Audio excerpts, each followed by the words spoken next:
Chapter 660. Why did you come to the Ji family? Who allowed you to enter the Ji family? Ji Hongwen coldly said. Scram!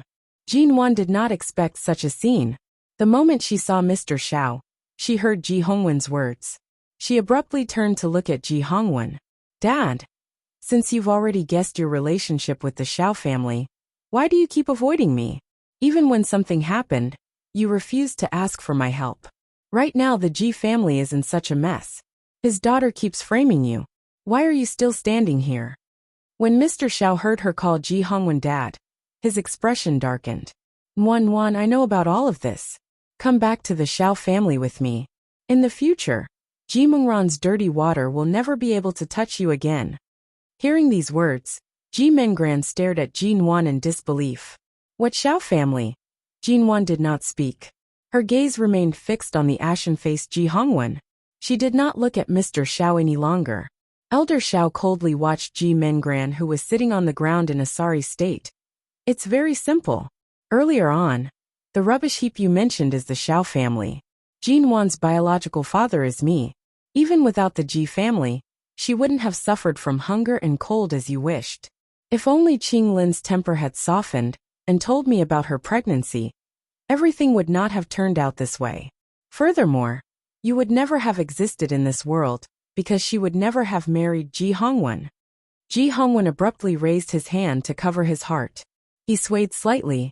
Jinwan was startled and rushed forward to support him. Dad! Ji Mengran did not notice Ji Hongwen's expression at all. When she heard that Jinwan was actually the daughter of Ling Xiao Group's chairman, it was as though she had been struck by lightning. No, impossible. How could she be your daughter? She's just an illegitimate daughter with no status. I know that my mother was raped. She's the daughter of a rapist. She can't be your daughter. Mr. Zhao's expression instantly turned ugly. He coldly glanced at Ji Mengran before turning to look at Jinwan, who remained standing by Ji Hongwen's side. Rapist? Is that how you describe me? Old Master Xiao frowned coldly. Ji Hongwen, I haven't settled the score with you for stealing my wife and daughter behind my back. And you've already instilled such thoughts into the children? Isn't it? Ji Hongwen pushed Jinwan's hand away and took a deep breath with some difficulty. You went back on your word and left her in America. You came back to marry the fiancé your family had decided on. When you remembered her, your son had already been born. She waited for you in America for several years. What did she get in the end? Ji Hongwen laughed coldly. You can say that you were forced, or that your family was pressuring you, but you were still married and had a wife and a child. Yet, when she found out the truth and wanted to cut all ties with you, you locked her up, took her, tortured her, and locked her up in the basement of the villa for 3 whole months. In the end, she was pregnant with your child and escaped. If I hadn't taken her away, I'm afraid she would have been tortured to death before the child was born.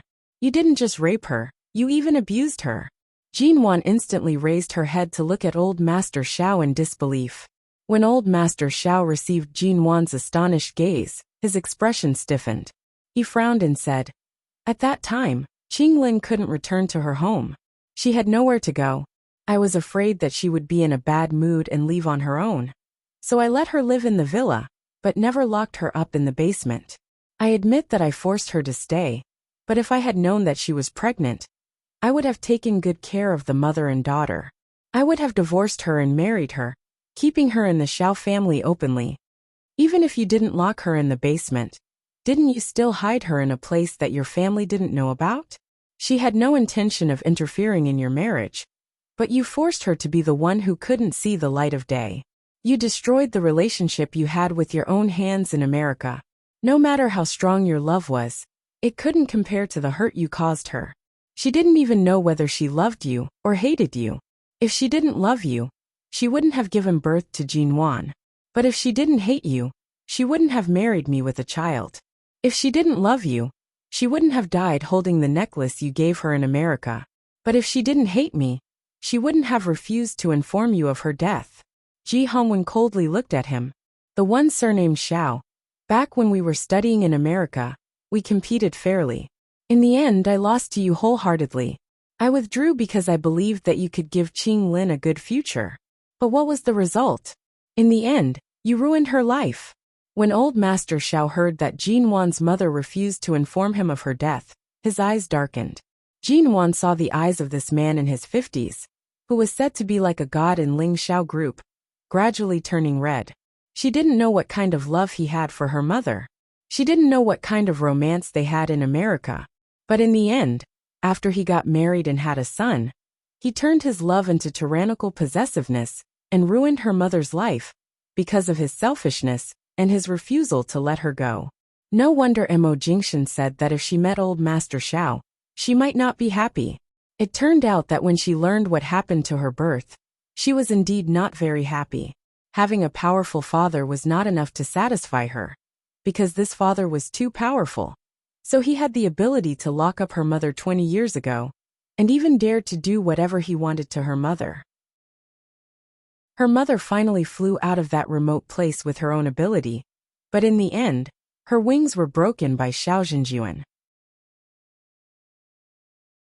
Chapter 661. The only thing you did wrong. Listen, it was so difficult for you to shoulder the blame, yet you still act so righteously. Ji Hongwen coldly laughed. As expected, even at such an old age, you still want to protect your damn face. In front of your child, you can't even put down your pride to admit your mistake. Qinglin's life has already been ruined by you. She has already left for so many years. Don't you feel the slightest bit of guilt in your heart? To this day, do you still think that it was her fault that she left while pregnant? Xiao Zhenjuan closed his eyes and was silent for a long time before saying, "She has already left for so many years. Regardless of whether it was my fault or not, what I want to do now is to make it up to my daughter. If Qinglin still holds a grudge against me for what I did back then, when we meet in the netherworld 100 years later, I will apologize to her. But this is not a reason for you, Ji Hongwen, to hide my daughter for so many years. You even gave your own daughter so many chances to frame her." Ji Mengran, who had been sitting on the carpet for a long time, seemed to be the forgotten one. Suddenly being mentioned, she stiffened and looked at Ji Hongwen with reddened eyes. "Dad, I didn't." Ji Hongwen closed his eyes. "I admit to this point. It was my fault for not raising my daughter properly. That's why Mengran could even do such a despicable thing." Ji Mengran cried out, "Dad, even at a time like this, you're still speaking up for an outsider. Others are already planning to take Jin Wan away.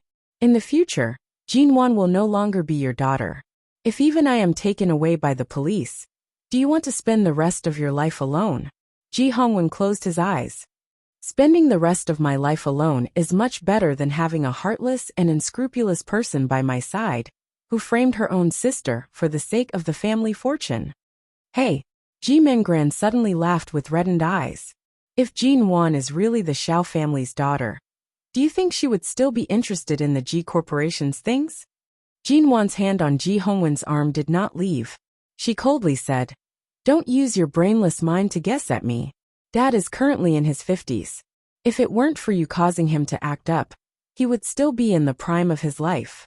At the very least, the G Corporation would still be in his hands for another 30 to 40 years. Why are you in such a hurry to get the family fortune? Do you really want Dad to step down as soon as possible?" In Xiao Zhenjuan's hands, Ling Xiao Group was like the sun at high noon.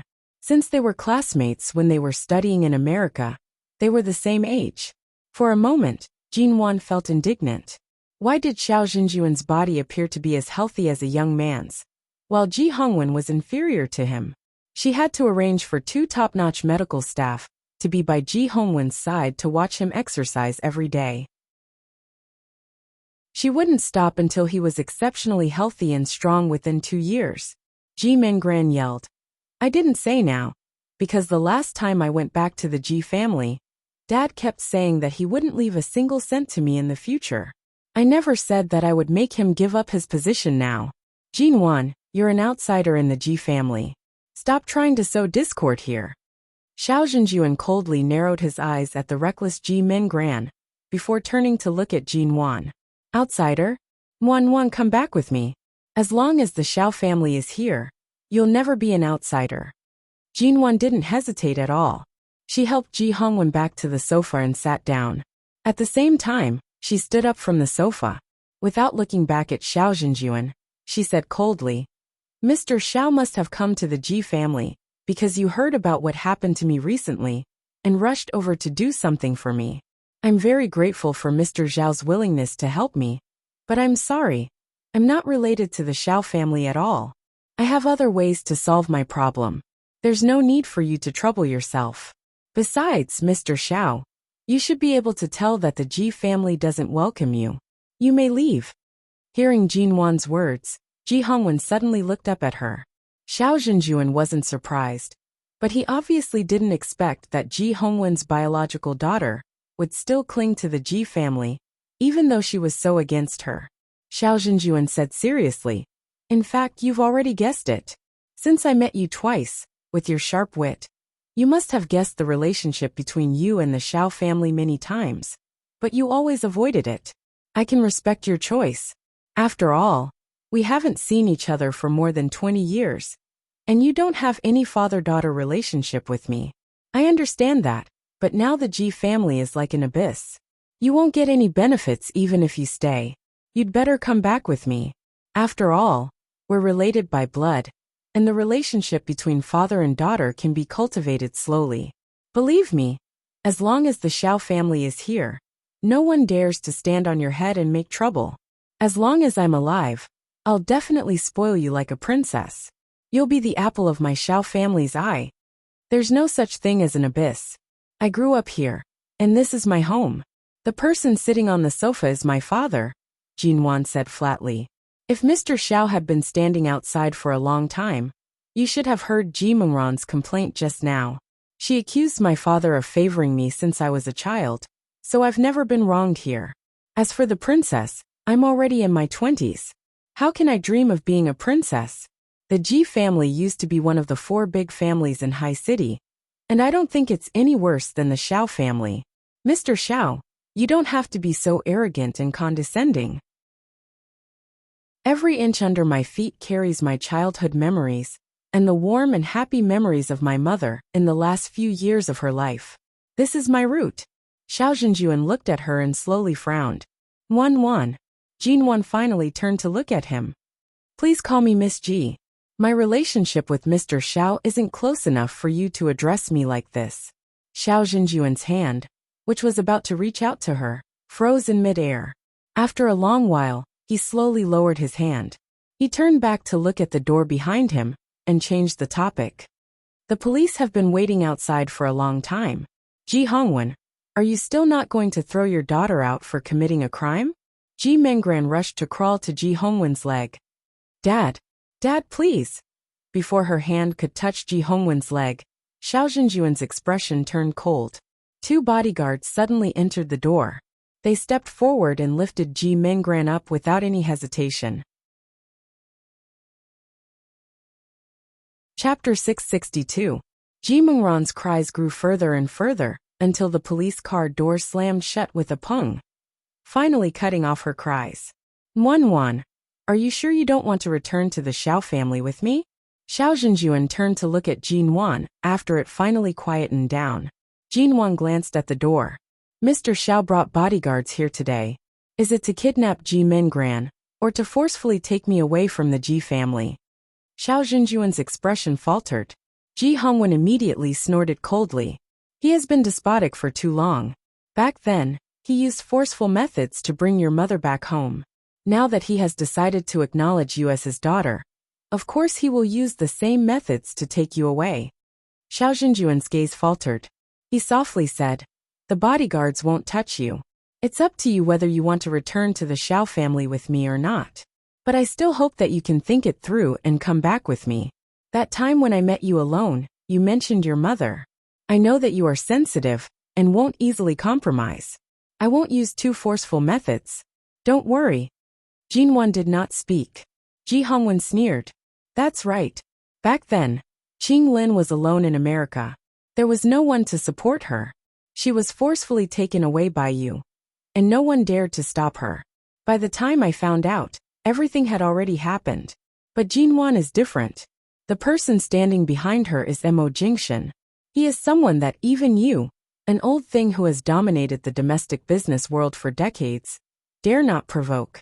Of course, you won't dare to forcefully take her away.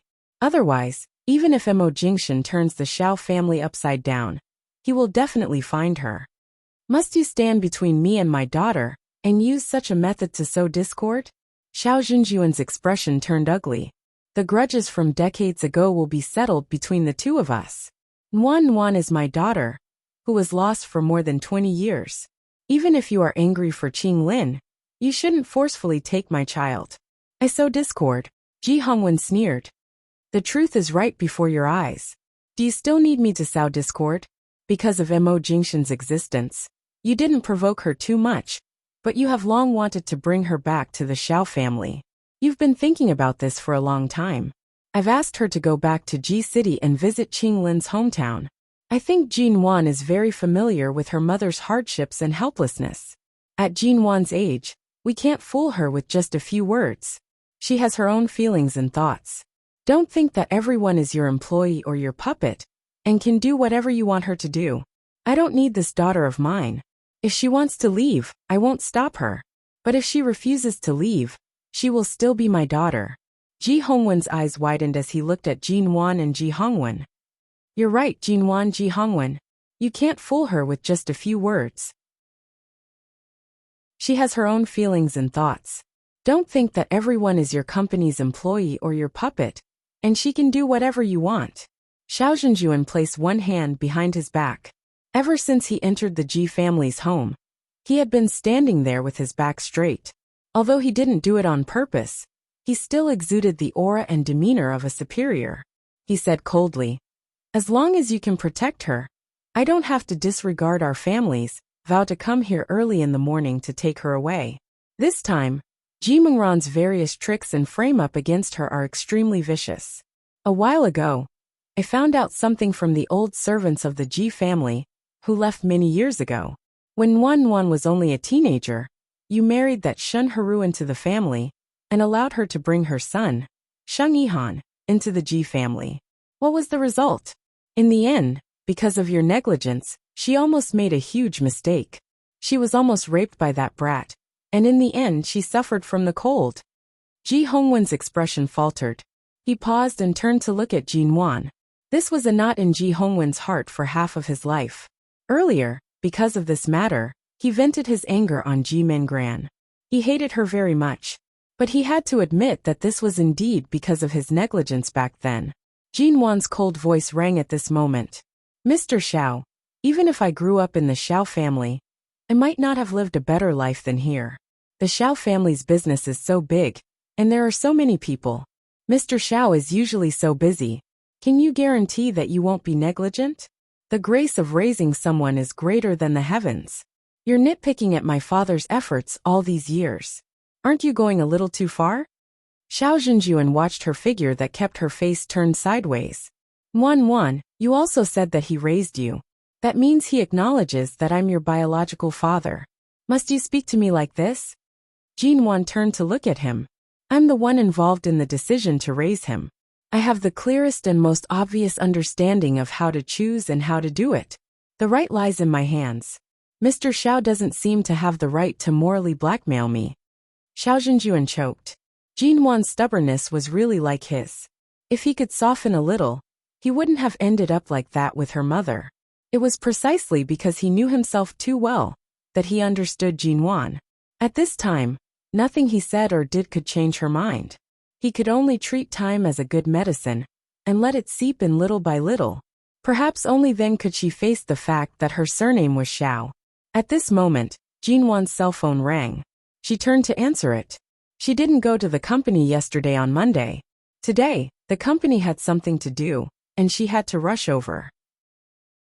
After hanging up the phone, she took a look at the time, and turned to tell Ji Hongwen that she had something to do in the company, and would find time to go back to the Ji family later. Just as she was about to leave, she walked past Xiao Zhenjuan and stopped. She said coolly, President Xiao, please leave the Ji family. Since you made a vow many years ago to mind your own business, please leave. My father has been in a bad mood recently, and his health isn't good. Don't be an eyesore here. Xiao Zhenjuan's eyelids suddenly twitched. He turned his eyes, but Jin Wan didn't even look at him. and walked out without looking back. At the same time, Los Angeles, USA. In front of the headquarters of Shine Group in Los Angeles, a black off-road vehicle had been parked for a long time. In the car, Nan Hung looked indifferently at the helicopter hovering over the roof of Shine Group and picked up the phone to call Mo Jingshan in High City.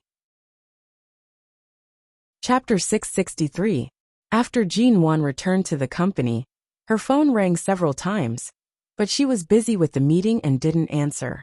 When it was dark and it was time to get off work, she returned to the office and discussed the unfinished matters from the meeting with her secretary and other staff.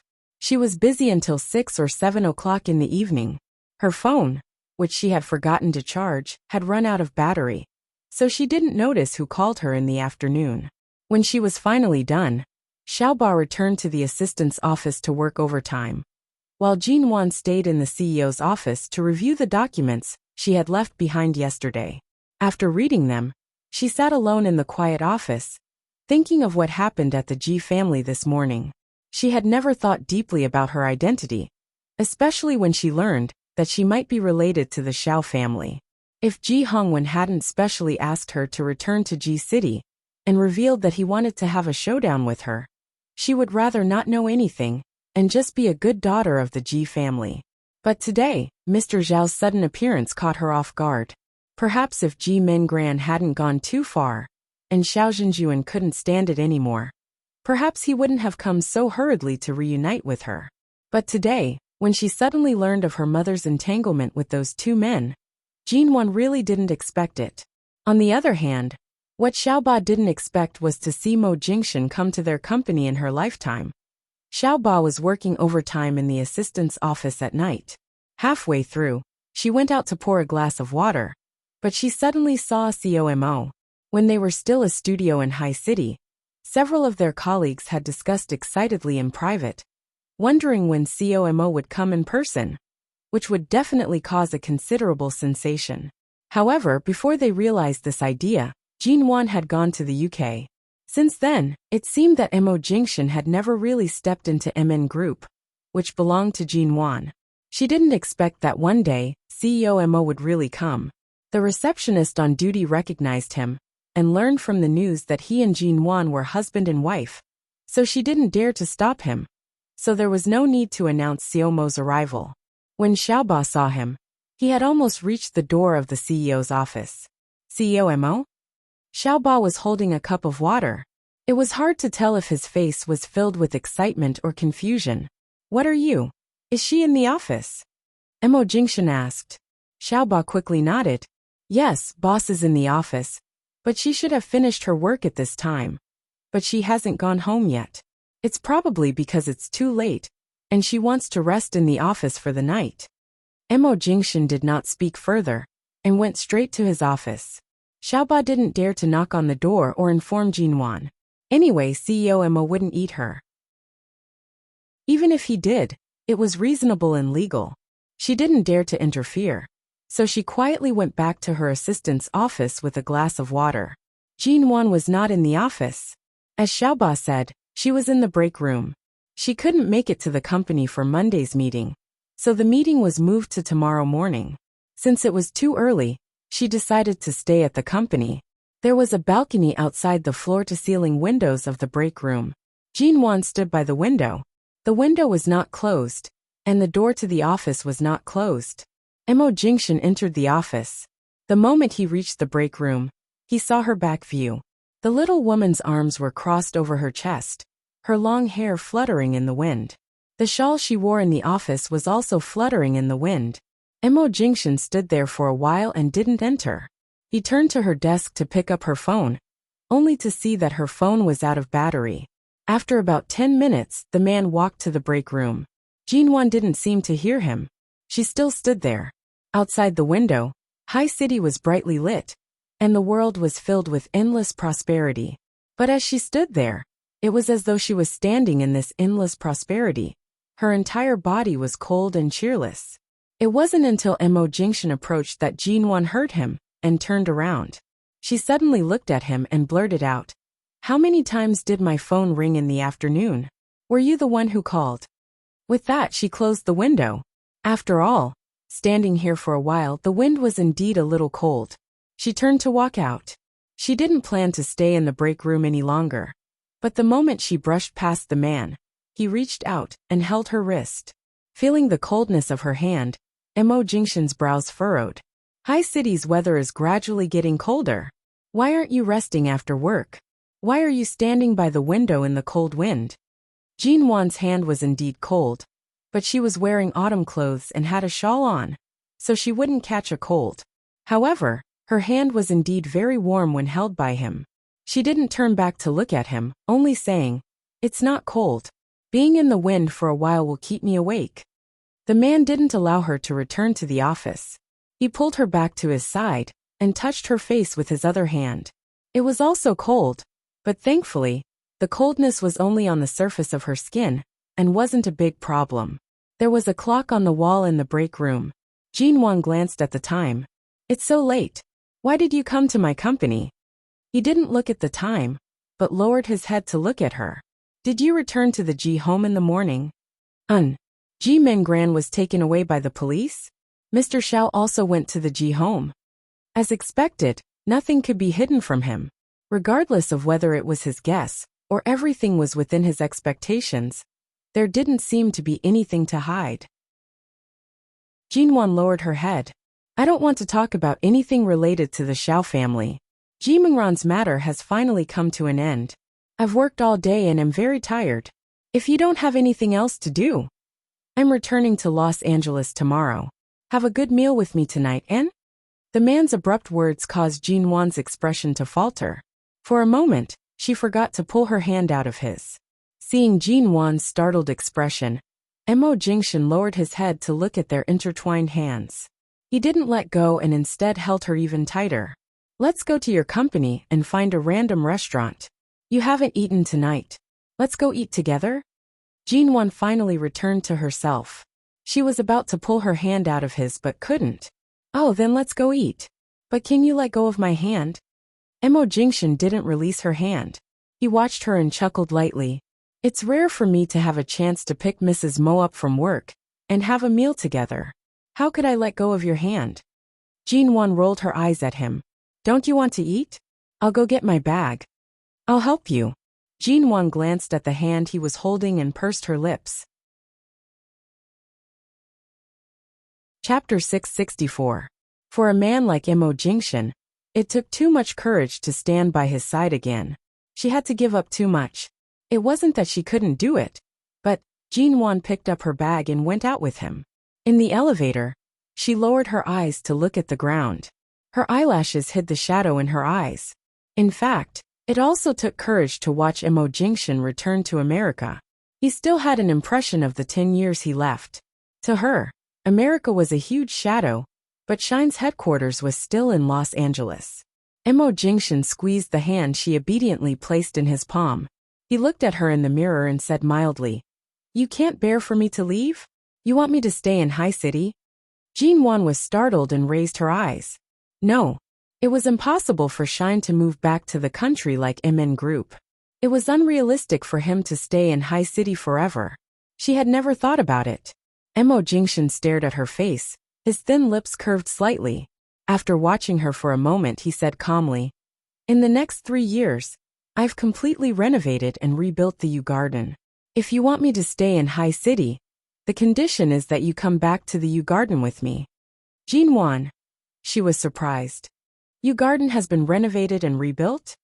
He looked at her seemingly surprised expression, and his handsome brows moved slightly. "Didn't you dislike the U Garden's renovation a long time ago? Back when we got married, Grandfather personally installed it. Neither of us participated in it. The previous U Garden is a farewell to the past. Now the U Garden is the home that I've poured all my heart into. It's just waiting for you, the mistress, to return." "No. Mo Jingshan, aren't you going back to America?" Although she couldn't figure out why he specially invited her for a meal before returning to America, Jin Wan strangely felt that he wouldn't be returning anytime soon. But now he was talking about the U Garden. In the past 3 years, he had even rebuilt and renovated their marital home, saying that the U Garden was waiting for her return.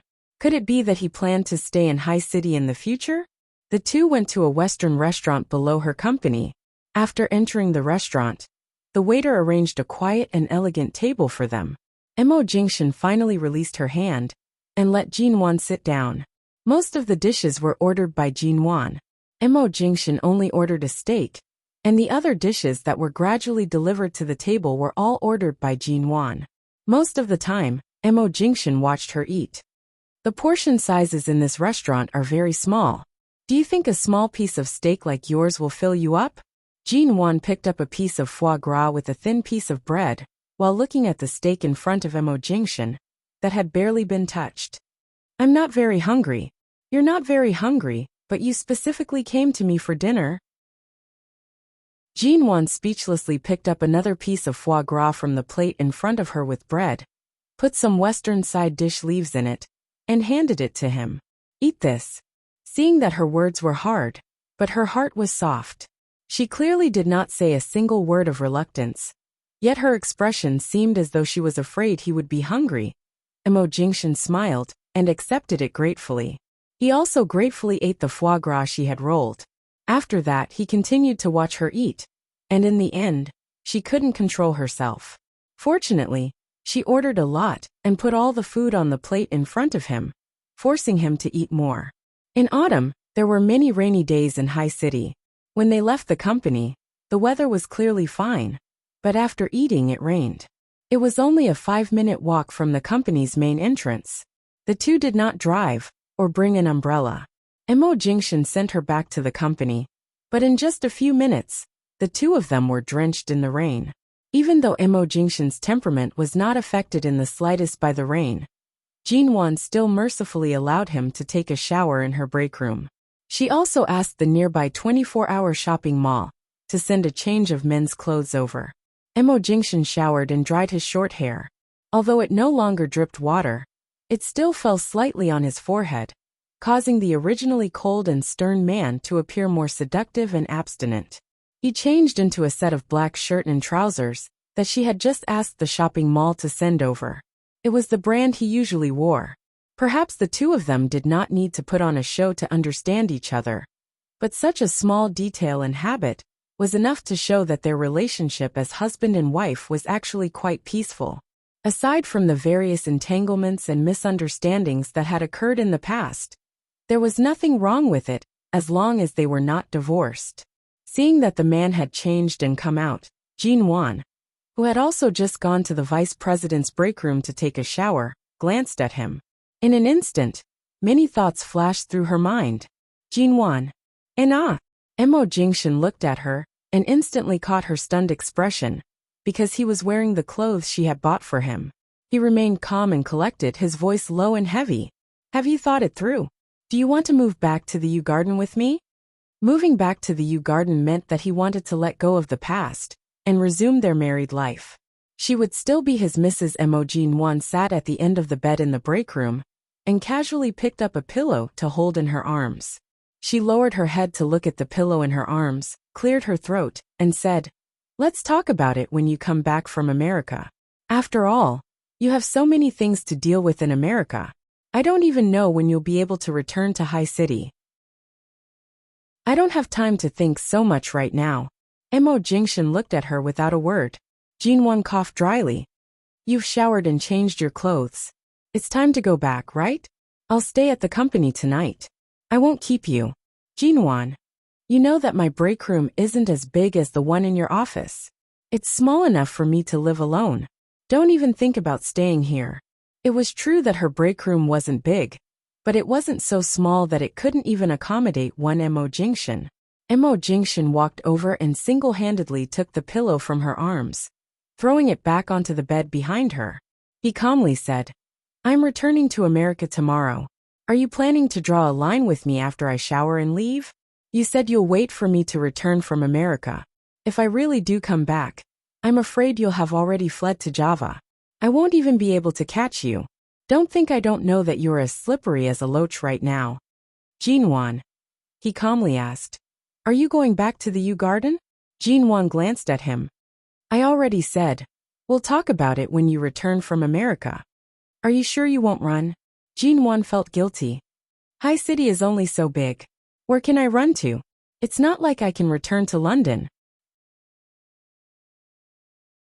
Chapter 665. The man stared at her face with his deep eyes, and there was a hint of a smile between his brows. When he lowered his head, he approached her dangerously. His voice was low and seductive. If you're afraid that the Yew Garden won't be able to accommodate you, you can buy the buildings behind the Yew Garden. It's only 2,000 or 3,000 square meters. It's not like it can't accommodate you. Jean Wan. She lay on the bed and scowled because this position was not beneficial to her. Don't you think it's good for us to live our own lives like this? We don't interfere with each other and have our own lives. Besides, your Shine is busy enough, and my MN group is also busy. Even if we live together, there's no need for us to live together. Besides, I'm not in the mood to build a relationship right now. It's a waste of time. Mo Jingshan was so angry that he almost laughed. This woman really dared to say anything she wanted to say. Jean Wan, do you really think I can't do anything to you? Her long hair spread out behind her back, and her thick and slender eyelashes blinked several times. Her face gradually turned red because of the man's ambiguous position. I'm telling the truth. Also, this is my office break room. There are people working overtime in my company. Someone might come in at any time. Mo Jingshan don't. The man lowered his head and kissed her. Jean Wan was about to raise her hands, only to find that her hands had been single-handedly held above her head. Since that night in Jing City, and this time when she was drugged by Ji Mingran, the two of them had been separated for 3 years. After all, they were no longer starting from zero. They seemed to have regained their memories, and were like the most ordinary husband and wife in the past. But she was still extremely sensitive to Mo Jingshan's every kiss. And it was in her office break room. It seemed to be the first time he came to her workplace. 3 years ago, he only parked his car in front of the building when she got off work and never came in. But today he came in for the first time. But he directly pressed her down on the bed in the break room. Mo Jingshan, you. Jean Wan's face was burning hot.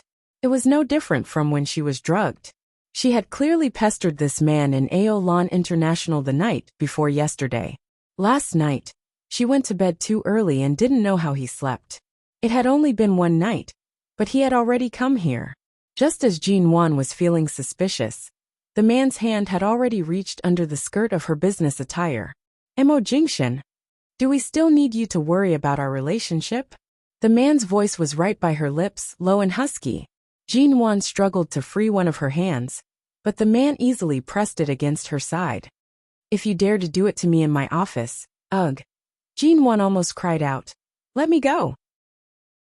She was completely unaware of how soft her voice was at this moment. But it made the lower body of the man, who was just using his hand to stir up trouble, quickly tense up. He lowered his head and fiercely blocked her lips that were about to curse again. At this moment, both of them were extremely sober. They were not drunk, drugged, feverish, or having any irrational emotions. Jean Wan was pressed down by him, and her tongue was wantonly invaded. She even suspected that this man had deliberately come to find her, before returning to America, and deliberately left an unforgettable mark on her before leaving. The man's fingers teased her until her whole body was limp and weak.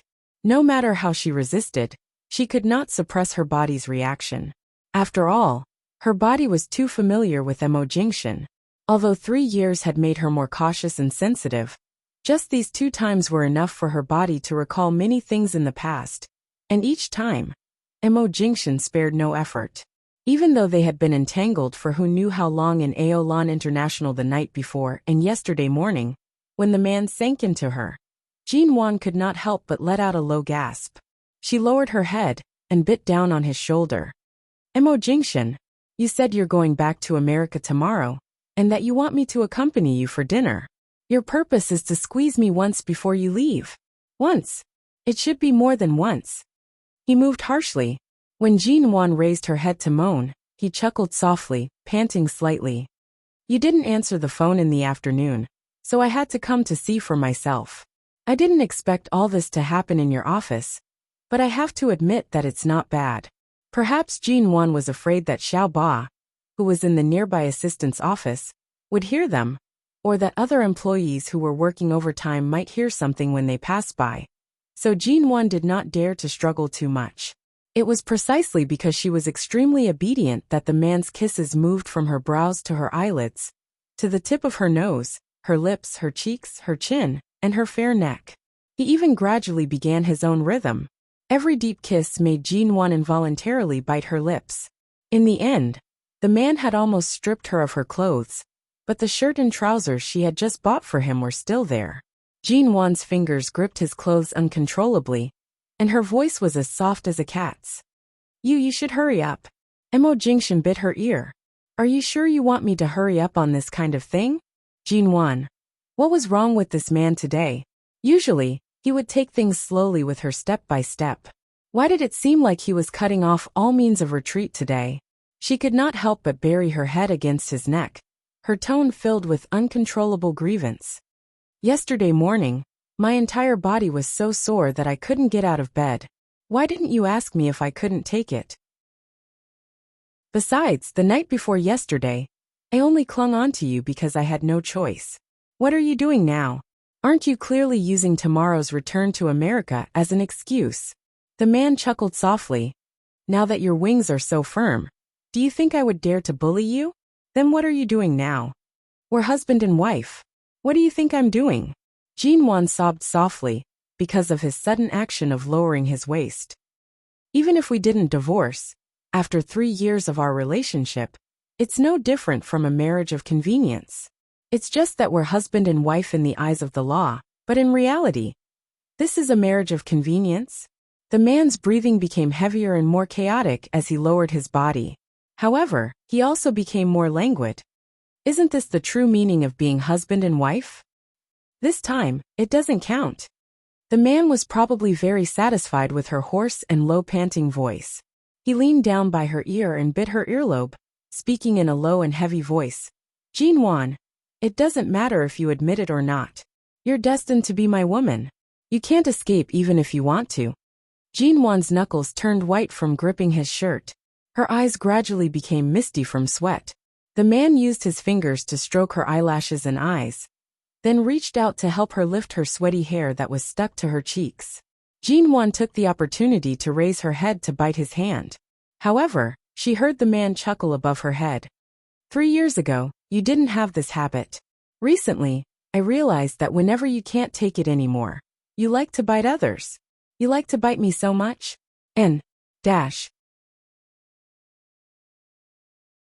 Chapter 666. Hearing this, Jin-won immediately let go of his fingers and slapped his hand away. The man chuckled as he pinched her cheeks, which were soft and pink from the surging tides of passion. His lips held back a smile. You even like to hit people when you're shy. When did you learn to be so violent? Just because Feng Ling went to England to accompany you for a year? Did she teach you all that? What has it got to do with Feng Ling? She only taught me some self-defense skills. Mo Jingshan kissed her delicate chin, smiling as he kissed. She was completely dominated by Nan Hung, yet she still had the ability to run to England to teach you self-defense skills. It seems like you didn't skimp on protecting her that year. Jin-won. Speaking of which, the year Feng Ling went to England to accompany her, she really did slip away from Nan Heng's side.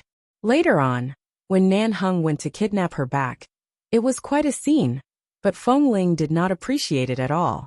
Seeing that she could actually be distracted by other things at a time like this, the man lifted the blanket, scooped her in, and continued. Jin-won widened her eyes under the blanket, watching him warily in the darkness. However, the man used his physical strength to pull her consciousness back from her wandering thoughts. She was completely unable to think about anything else. In consideration of Jin-won's overexertion last night, Mo Jingshan did not torment her for the entire night. However, in the end, Jin-won was still extremely sleepy. She closed her eyes and lay motionless on the pillow. The man held her, lying with her on the bed in her office break room. His nostrils were filled with the fragrance of her hair. Mo Jingshan slept like this tonight. The next morning, when he opened his eyes, the first thing he saw was the woman's porcelain-like, clean skin buried under her long hair. She was still in a deep sleep, and her breathing was even. She had woken up once during the night, but he had hugged her and coaxed her back to sleep. Right now, She was obediently leaning against his chest, sleeping especially peacefully. Mo Jingshan glanced at the time. It was already past 7 in the morning. Looking at the sleeping face of the woman in his arms, he had no time to think. He directly held her chin and kissed her. Jin Wan was awakened by the kiss. She opened her eyes with a frown, only to see the man's handsome face in front of her. She closed her eyes again and tried to turn over to continue sleeping, but the man did not let her move and only left lingering kisses on her lips. Jin Wan was kissed awake and raised her hand to push against his chest. Mo Jingshan, aren't you going back to America today? She was still very sleepy. Yes, she asked in a hoarse voice. What time is it? 7:15. Hearing the time, Jin Wan opened her eyes again. Today, the company had a Monday morning meeting, which would start at 8 o'clock. If she got up to shower and tidy up now, she most likely wouldn't even have time to eat breakfast. If she continued to sleep, it would be too late. But last night, even though Mo Jingshan had let her go in the first half of the night, she was still very tired and sleepy. She grumbled and hugged the blanket as she turned over on the bed. I'll sleep for another 2 minutes. I'll wake up in 2 minutes. Mo Jingshan. He turned the woman who was still hugging the blanket over and kissed her again without hesitation. Jin Wan had no choice but to open her eyes and look at him in confusion. What are you doing? Get up. We'll go to the meeting after breakfast. Jin Wan rolled her eyes at the ceiling. Are you sure you're going back to America today? Why do I feel that you're even more free than me? It's not like I'll miss breakfast. The man said indifferently. I'll go back to the company after watching you eat breakfast. My flight is in the afternoon. Don't tell me you're so shameless that you want me to send you off? She strangely felt that this man seemed to have the intention of packing her up and taking her to America. No need. Hearing these 2 words, Jin Wan finally got up from the bed lazily. She turned to see that Mo Jingshan had lifted the blanket and gotten out of bed. The man's shirt and trousers were a little wrinkled, but it did not affect his overall appearance. He would simply iron the shirt before he went out. It just so happened that there was a spare ironing machine in the break room. She had accidentally pressed the button by the bedside when she got up, and the curtain had been automatically opened. The sunlight that spilled in from the window fell on the man. He had a head of slightly messy black short hair, and his facial features were particularly clean and handsome in the morning light. Seeing that she really did not intend to stay in bed, the man turned and entered the bathroom. Jin Wan looked at his tall back and raised her hand to rub her hair hard. Although she was still very sleepy, she finally accepted her fate and got up. After all, even if she did not eat breakfast, she could not sleep at this time. The sound of water in the bathroom rang. She glanced in that direction. Only then did she take the time to carefully think about what had happened after he came last night. He said that he was going back to America today. He said that he wanted her to accompany him to dinner. Then, when he sent her back, he was drenched in the rain and took a shower here. Then, things developed to an unmanageable stage. Then, she hugged him to sleep. After a night, it was as though they had lived the warm life of a married couple. He woke her up, told her to eat breakfast, and then she went to work while he prepared to fly back to America in the afternoon. If it were not for the matter of returning to America, everything seemed perfect. Was this man purposely reminding her of the good times they used to be together?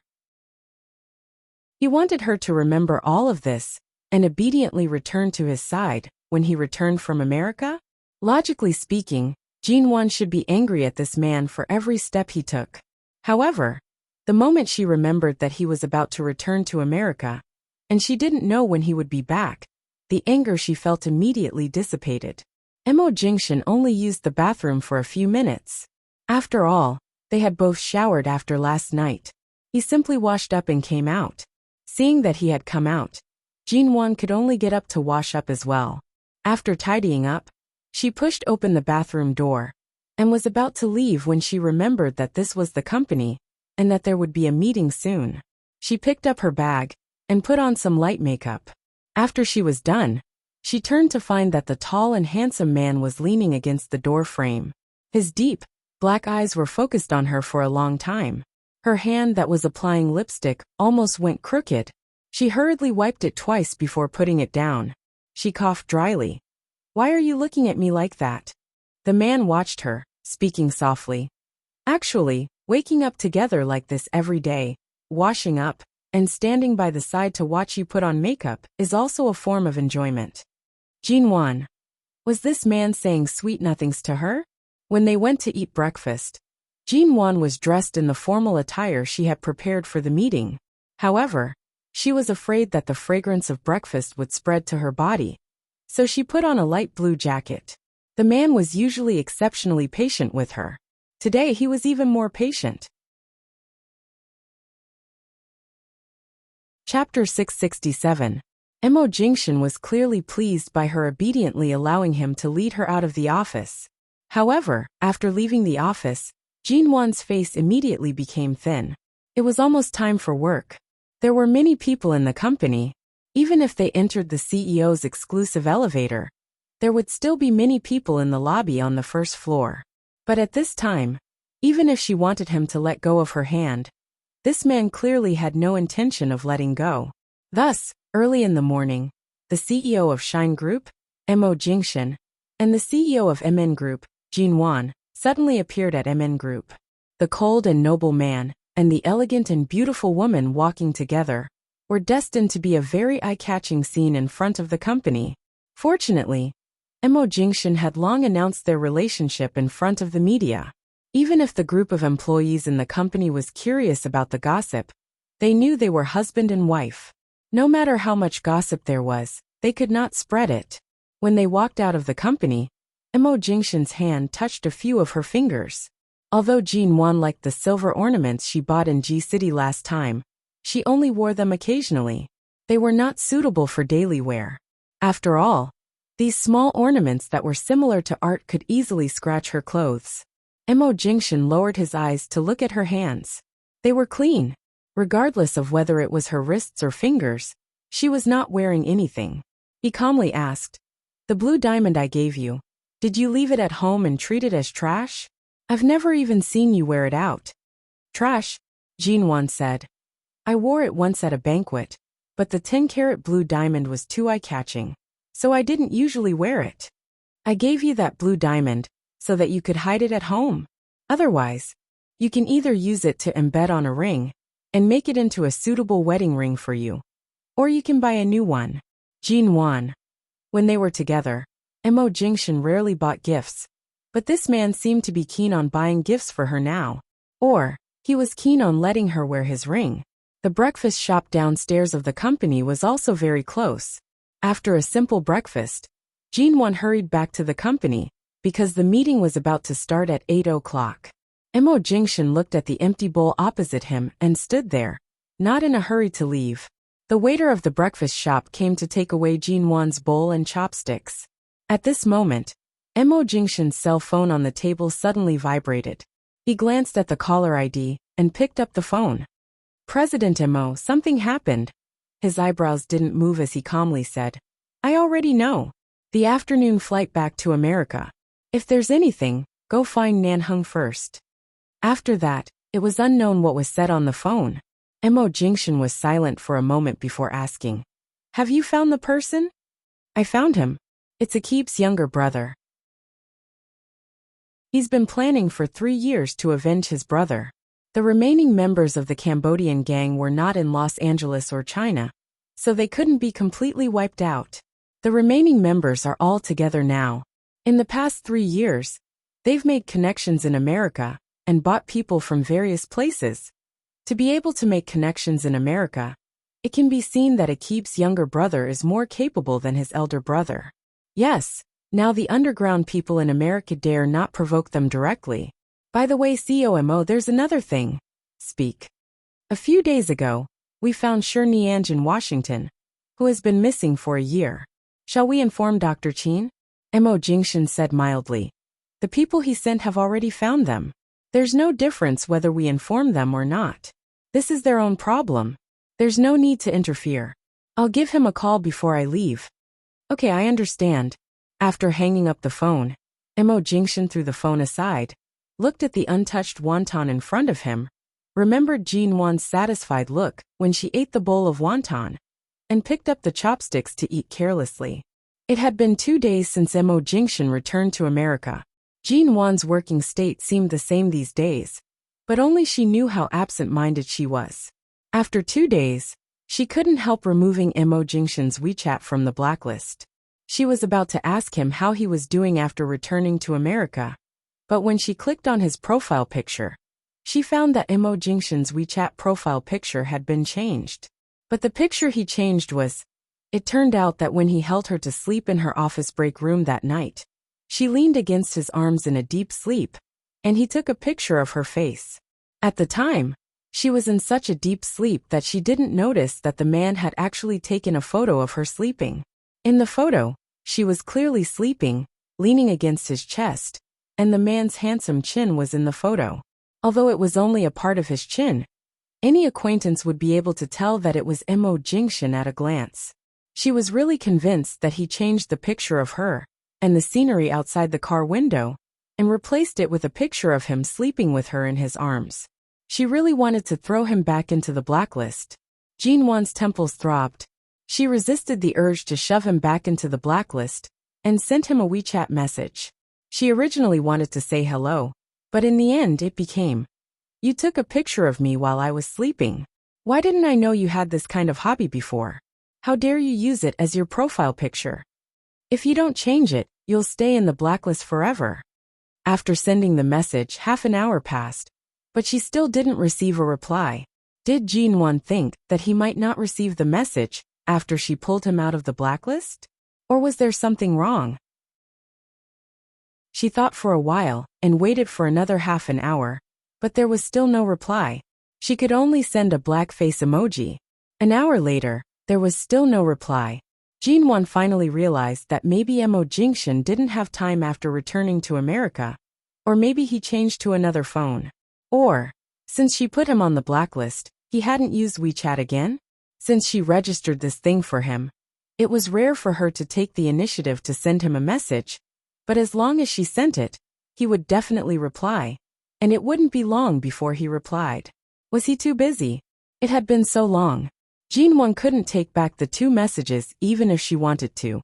She could only stare at Mo Jingshan's profile picture, looking at the way she leaned in his arms while sleeping. She couldn't be more disgusted with herself. But no matter how she stared at it, the profile picture was still there. She was very clear about what she looked like during the day, but she never knew that when she lay in the same bed with Mo Jingshan, or even fell asleep next to him, she would look like this. Warmth, sweetness, and even dependence that she seemed to have long been accustomed to in her sleep. Dependence without any grudges. Chapter 668. 2 days later, Jin Wan sent the message. Mo Jingshan still did not give her any reply. He did not even give her a call. Jin Wan went to a nearby province for a business trip, and was about to return to the company, when she suddenly received a call from Xiao Li. An hour later, Jin Wan stood outside the French restaurant near the company, looking at Xiao Zhenjuan, who was sitting by the window of the restaurant, and glancing at Xiao Li, who was standing by the car in the parking lot with one hand in his trouser pocket. She walked to the parking lot. Seeing her, Xiao Li raised his eyebrows at her.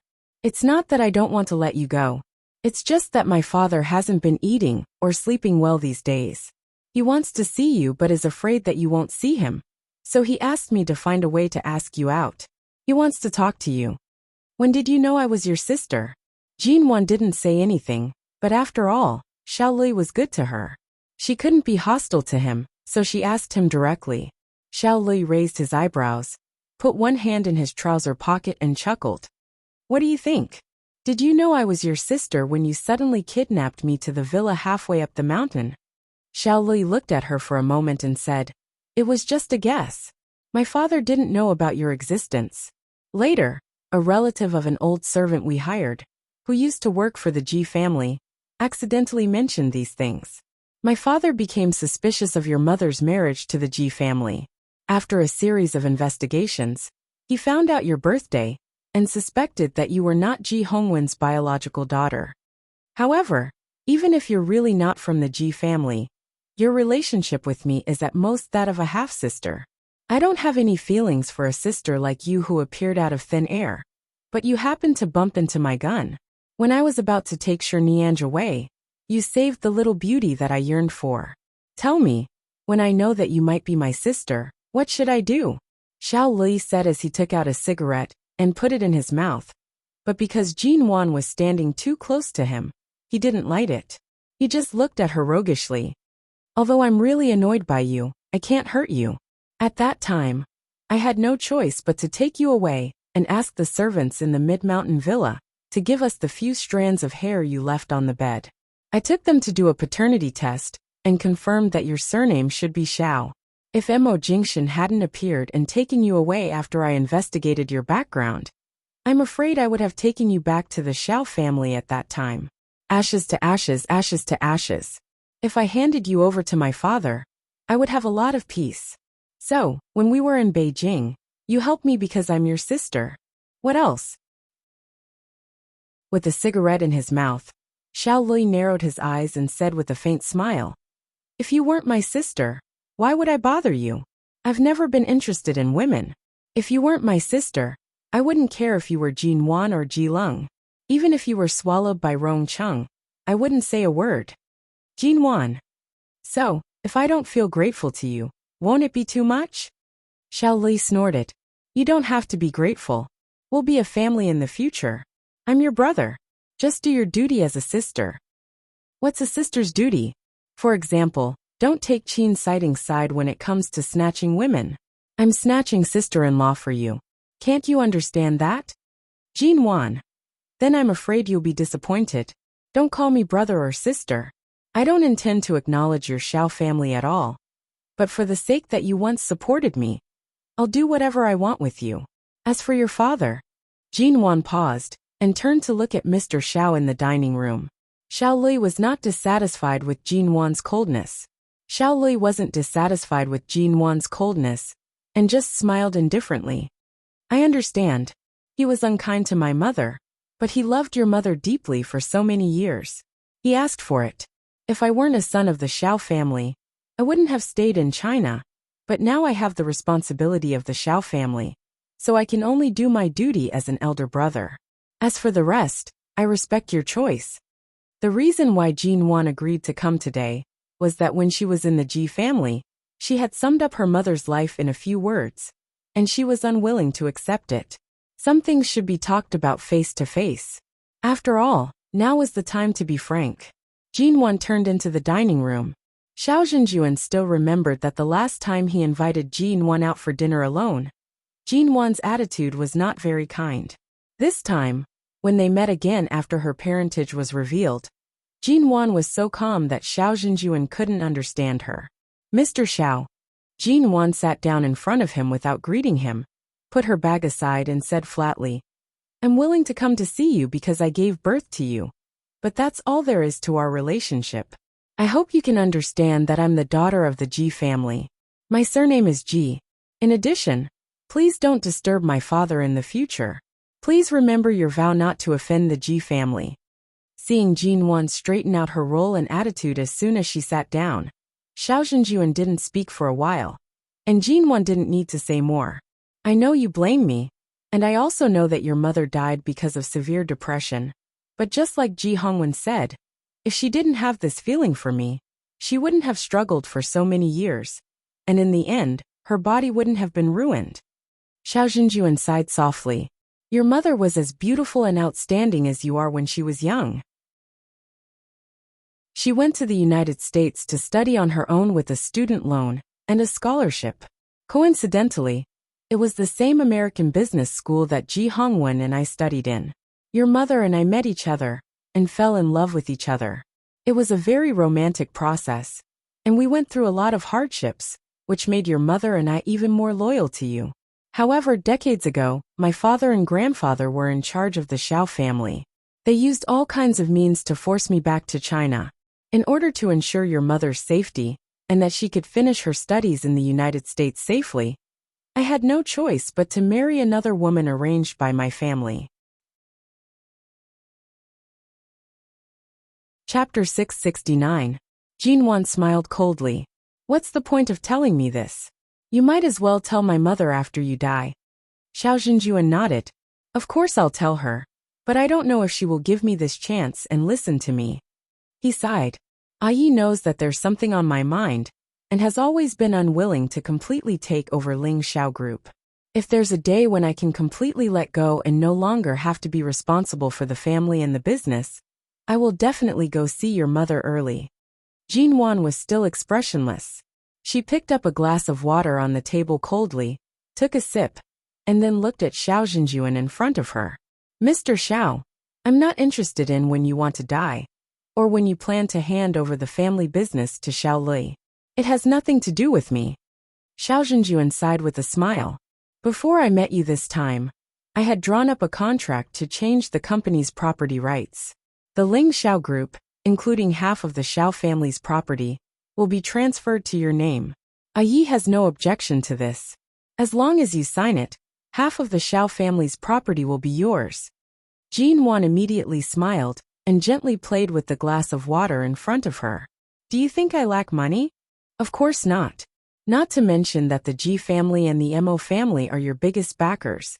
Even the MN Group under your name is now a force to be reckoned with among Chinese enterprises. But what's yours is yours.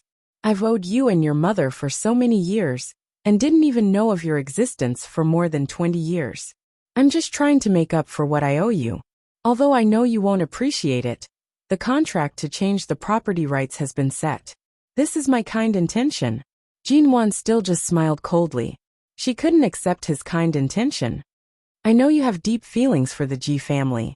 I won't force you to break up with Ji Hongwen, but Wan, I hope you won't only listen to one side of the story. If your mother hadn't been ill, she would never have married Ji Hongwen.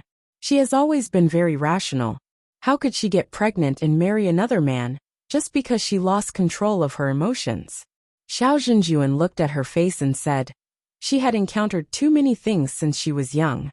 I believe that when you returned to Ji City, you already understood some of the situation. I also went to Ji City before and found out about the things that she didn't even know until her death. Later on, I specially investigated your mother's background, but her family had already left the country decades ago. In the vast sea of people, no matter how much money and power one had, it was impossible to find her real relatives. Moreover, she had already passed away, so there was no way to find someone to verify her blood relationship. Ji Hongwen and I kept saying that we loved her, but in fact we didn't even do the most basic thing for her. Back then, when she broke down emotionally, Ji Hongwen took her away. He could have used any other method to help her, but in the end he chose to marry her. If you were your mother, would you have married him in that situation? Jin Wan's hand remained on the cup, and did not move. She only raised her eyes to look at Xiao Zhenjuan. Back then, even I was deceived by Ji Hongwen. I thought that your mother was using this method to sever all ties with me. But recently, I found out that back then, your mother suffered from a very serious depression, and even developed into intermittent hysteria. It was normal when she didn't have an attack, but when it did, she became unconscious. I think that back then, when she married Ji Hongwen, it was during the period when she had an attack. She mistook Ji Hongwen for me. She did hate me, but it was undeniable that she loved me. So if she had been sober, she would never have married into the Ji family. Jin Wan did have some impression of what Xiao Zhenjuan said, but the impression was not too deep. She only remembered that her mother was very gentle, and never hit or scolded them. However, she would often hold her and sit by the Ji family's window in a daze, looking in a direction that she did not know. There were several times when she smashed things in the room, but Ji Hongwen refused to let her and Ji Mengran in. He only said that her mother was sick and not feeling well. Then, he took her abroad to recuperate, and only returned 2 months later. In Jin Wan's memory, this happened at least twice. When depression developed to the stage of hysteria, it was a sign of neurasthenia and mental disorder. Ji Hongwen didn't want you to acknowledge me. Although you and your mother are indebted to him, he is also sanctimonious, and doesn't want to admit his selfishness. If he hadn't taken your mother away, and completely severed all ties with me, if he had been willing to give your mother a chance to explain herself to me, everything would not have developed to this point. Xiao Zhenjuan's expression was very serious. Back then, we were both at fault. I can't absolve myself from the blame for your mother's depression. However, Ji Hongwen used his so-called tolerance and love to keep your mother by his side for the next few years. It was also unfair to her. Back then, when we were studying in America, Ji Hongwen pursued your mother bitterly but failed. In the end, he had no choice but to give up. But in the end, my marriage and the love and hatred that developed between me and your mother allowed him to take advantage of this loophole. Nuan, I'm telling you all this today, not to force you to do anything to Ji Hongwen, nor to force you to return to the Xiao family. But since you already know the truth, I should explain everything clearly to you. I can't let you be biased. As your real father, I don't want to be a rapist and victim to be despised by you. Back then, when Qing Lin gave birth to you and left me with a memory, I'm also very gratified. I want to transfer half of the Xiao family's assets to your name, because I don't want to mistreat you, not because of my responsibility as a father. I don't want a single cent of the Xiao family's assets. You should take it back. After hearing this, Jin Wan remained expressionless. Her eyes were calm. Xiao Zhenjuan looked at her. You still can't understand us, can you? At your age, perhaps you don't understand what fate is, but right now, I deeply understand it. The relationship between me, your mother, and Ji Hongwen is fate. There's nothing wrong with fate. What's wrong is my selfishness and my refusal to take that step forward. Back then, when I heard that your mother married into the Ji family, if I hadn't refused to see her because of my pride and temper, things wouldn't have turned out this way. Things like fate should be cherished when it's time to cherish it.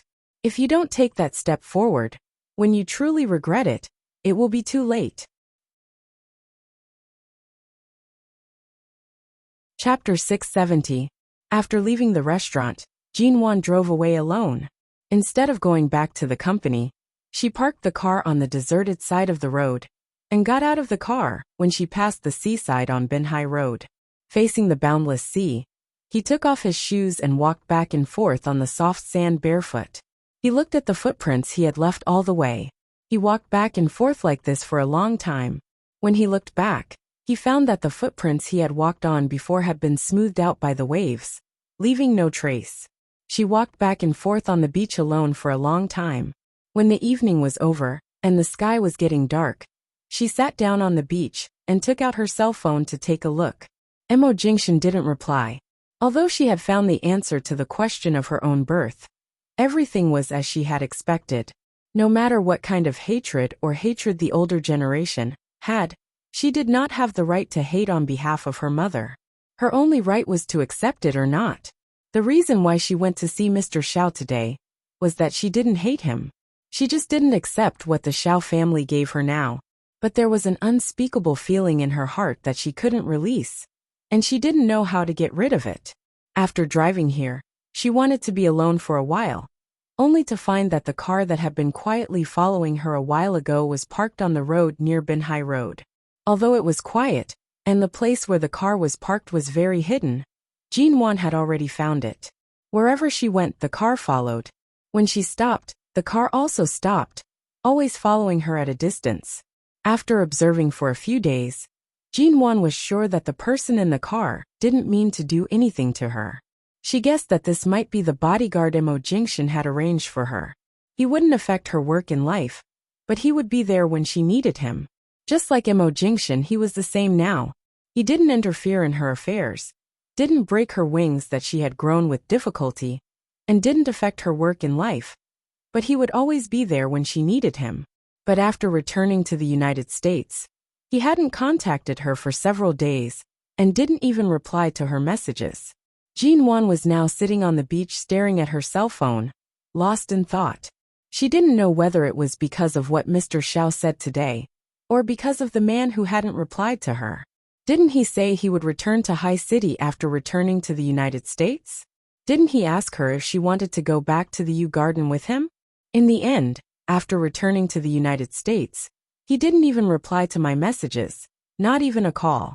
Before this man left, he came to her company and did this to her in her office. Before they went to bed, He said sweet nothings about eating, going to the U Garden, and going back to High City to coax her. In the end, he pulled up his pants, turned around, and ignored her. Jean Wan resisted the urge to pull him back into the blacklist. She told herself that even if she pulled him back into the blacklist, she would not be able to appease her anger. Furthermore, such childish behavior was enough once. There was no need to do it again. However, her fingers still tapped on the phone screen a few times. In the end, she resisted the urge to turn off the phone screen and stood up. Barefooted, she picked up her shoes and walked back to Binhai Road from the beach. As usual, there were very few cars on this road. She sat there for nearly 2 hours and only heard 3 or 4 cars passing by. After cleaning up the fine sand under her feet and putting on her shoes again, Jean Wan did not go back to her car. Instead, she turned to look at the black car parked not far away and walked over step by step in her high heels. Seeing that she was looking in this direction and coming over with a clear goal, the people in the car did not avoid her. She knocked on the car window from outside and slowly rolled down, revealing the faces of 2 strange men. "Miss G, what can I do for you?" The people in the car asked her politely and respectfully. Jean Wan pursed her lips. "Who sent you to follow me?" "COMO, sure enough, as she expected. He sent you to protect me at home?" "Yes, since Miss G returned to High City from London, we have been following you. COMO told us not to show up and not to affect your normal life, so we usually follow you very carefully." Jean Wan looked at them with her arms crossed and did not speak. The 2 men continued, "But there are some places that we can't enter without Miss G's permission. For example, the charity banquet hosted by the city last time. Because it was hosted by the city's leaders, there were too many security guards. We didn't have an invitation, and we didn't come with you, so we weren't allowed to enter." Jean Wan pondered for a moment. "Did he say anything else?" "COMO just asked us to follow you from a distance to ensure your safety. He didn't say anything else." "Did he tell you anything else before returning to the United States?" The 2 bodyguards looked at each other. Jean Wan sensitively noticed that when they answered this question, they hesitated for 2 seconds longer than before, and then answered, "No." Jean Wan looked at them for a while, didn't ask any more, and turned to leave. After returning to her car, she threw her bag and cell phone into the passenger seat, looked at the street lights that turned on at 7 o'clock in the evening, and drove home. As the saying goes, the more you don't want to think about something, the more likely it will happen. On the 5th day after Mo Jingshan returned to the United States, an old client of the company, who had been working with him for more than 2 years, was going to Los Angeles to discuss a third-party project, which required MN Group staff to go with him. This client was very picky. He didn't even meet the vice president of the company and the public relations staff of other departments. He would only discuss any contract and project with Jean Wan in person. So this time, he invited Jean Wan to go with him to Los Angeles. The night before her departure, when Jean Wan returned to Yuehubei to pack her luggage, she picked up her cell phone and looked at Mo Jingshan's profile picture.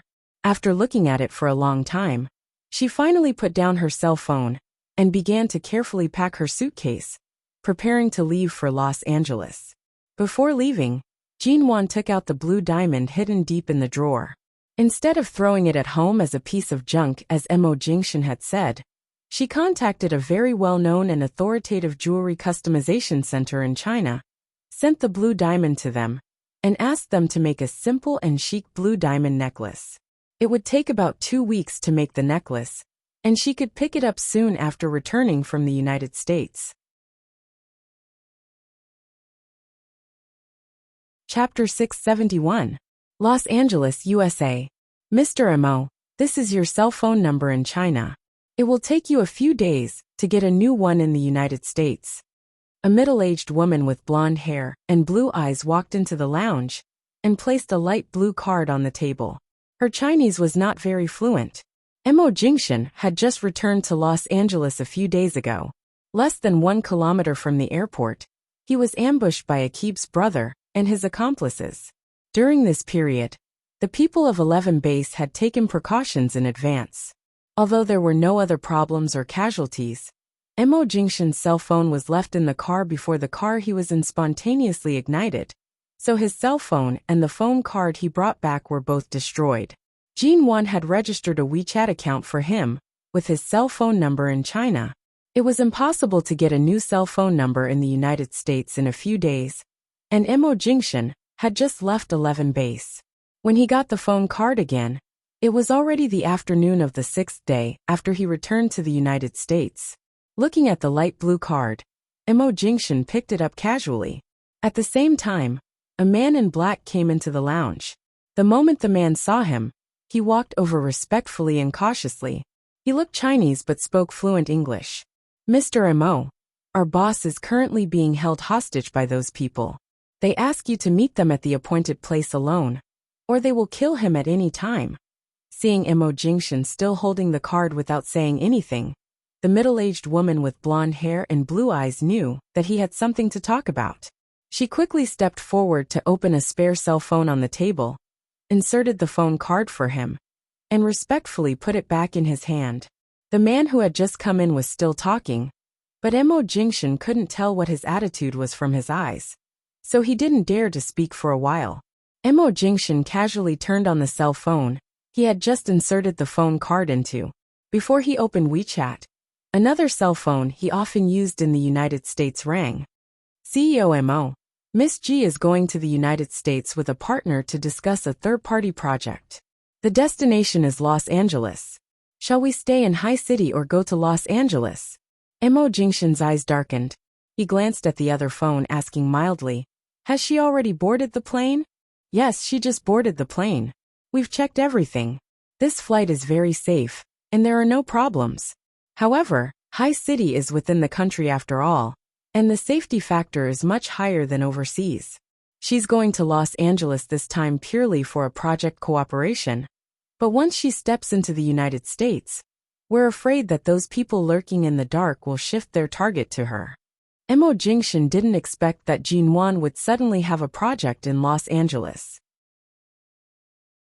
This time, the Cambodian remnants' revenge operation involved both Los Angeles and Cambodia, and they didn't dare to extend their hands so far in China. However, as soon as Jin Wan stepped into Los Angeles, all the precautions he had arranged around her in High City would be useless. Send me her flight number and landing time. All right.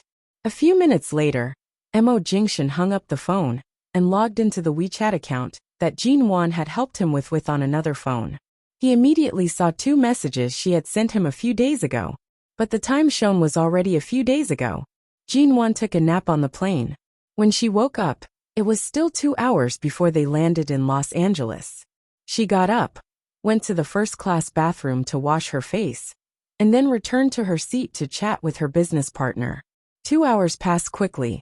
After flying all night, they finally landed at about 8:10 in the morning. Her business partner's client had arranged for someone to pick them up, but when Jin Wan walked out of the airport lobby while talking and laughing with her business partner, she saw a black SUV and Mo Jingshan standing beside it. At first glance, she saw the man dressed in a black t-shirt and trousers, and then she saw him standing by the car door with one hand in his trouser pocket. It seemed that he had been waiting for a while. It took her a long time to come back to her senses. She took a look at the time, then at the other cars parked outside the airport lobby, and then at the handsome man next to the black SUV. Your friend is here to pick you up? The business partner walking with Jin Wan understood her look and asked with a smile.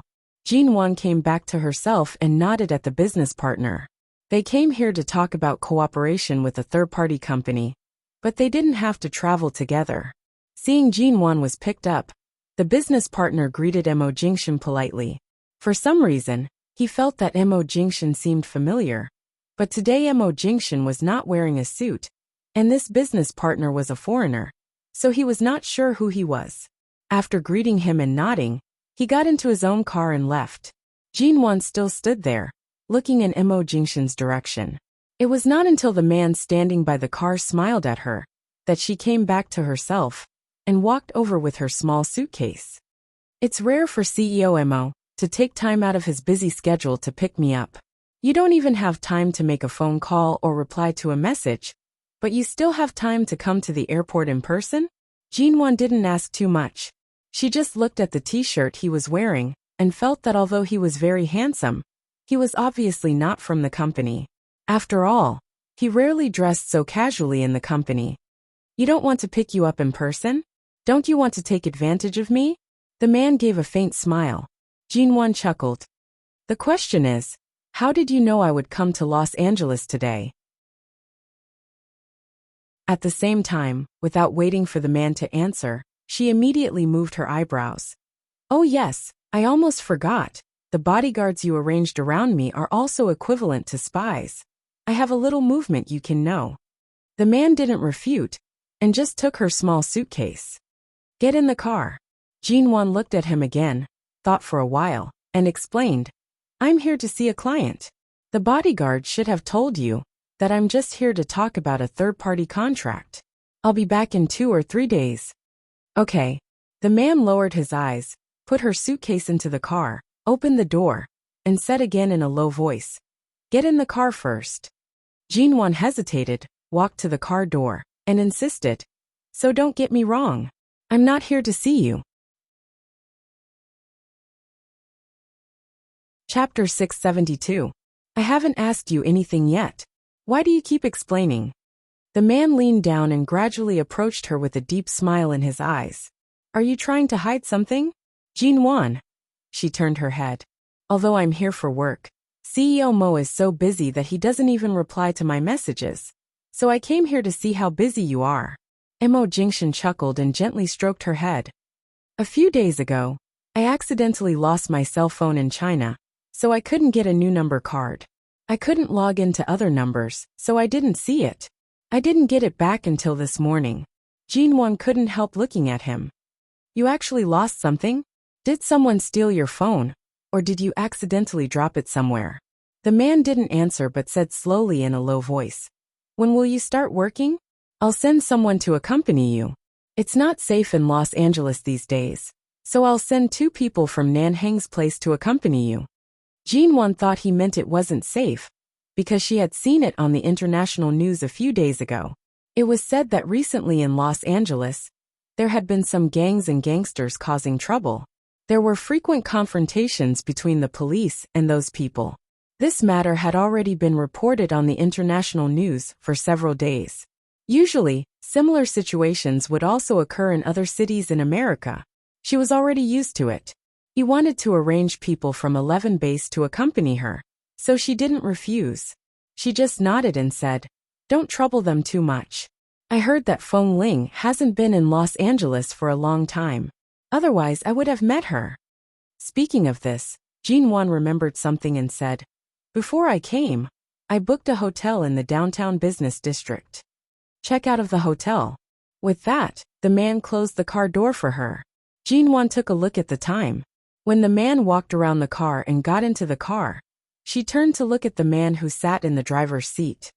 The hotel is very close to the place where I'm negotiating with my partners. Then check out of the hotel and live at my place. Jinwon couldn't explain her feelings, but she felt that the man's attitude was particularly firm today. For example, he suddenly came to pick her up, arranged for someone to accompany her, and asked her to stay at his place. Los Angeles was very big. If she didn't stay in a hotel, she would have to take a detour to discuss the project. However, since he said that he would arrange people around her, she couldn't make them go to the hotel to find her. After thinking about it, she didn't say anything more. This time, I came to the United States to find a third party to cooperate with. I heard that the other party is a very punctual person.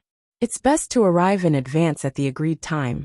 It'd be best if the person you plan to put with me has a car. If not, I'll book a car in advance and ask someone to drive over. I'll arrange everything for you. Don't worry, just follow me. Where are you going with me? Your company? The Mo family in Los Angeles? Or your apartment in Los Angeles? It's a hotel too. Jinwon immediately turned to look at the man's handsome side profile as he drove. Hotel? Why have you been staying in a hotel since you returned to the United States? The man didn't explain but said indifferently, I have some temporary arrangements. The hotel is not far from the city center, but it can guarantee that you will be sent there on time before you meet the partner. Don't worry, in? Logically speaking, Mo Jingshan returned to the United States because of the company. He had a place to live in the company, and he should have a place to live near the company. Besides, the Mo family in Los Angeles was not far from the headquarters of the Shine Group, but he was staying in a hotel. Jinwon didn't ask much.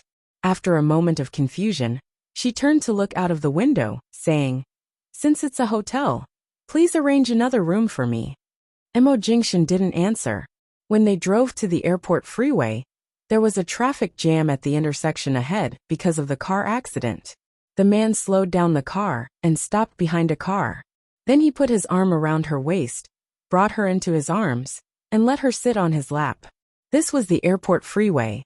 Even if there was a traffic jam, they might have to drive forward at any time. Jinwon struggled, but the man held her waist. The man pressed his thin lips against her white, soft cheek and said hoarsely, "It's rare for you to come to Los Angeles for a few days. Stay in front of me. Don't think about hiding too far away. And don't think about living in other rooms. There is enough office space and sleeping space in my suite. You're unhappy because I didn't reply to your message, which shows that you still care about me. Since you're here, there's no need to keep a distance." I didn't say to keep a distance, but we don't have to live together. Jinwon tried to avoid him. Anyway, I don't want to live in your room. Besides, you have a job in the United States and so do I. No matter how big the suite is, we can still hear each other's voices. If I suddenly appear on the screen when you are working through a video call, it doesn't seem good. Why not? Do you think there are still people who don't know that you are Mrs. Mo?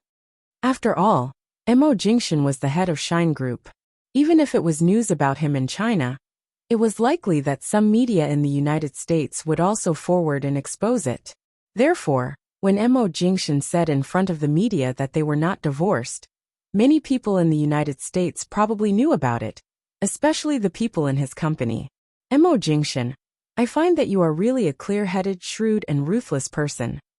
I admit that I'm clear-headed, but what do you mean by ruthless? The more clear-headed and calm a person is, the more ruthless he is, isn't he?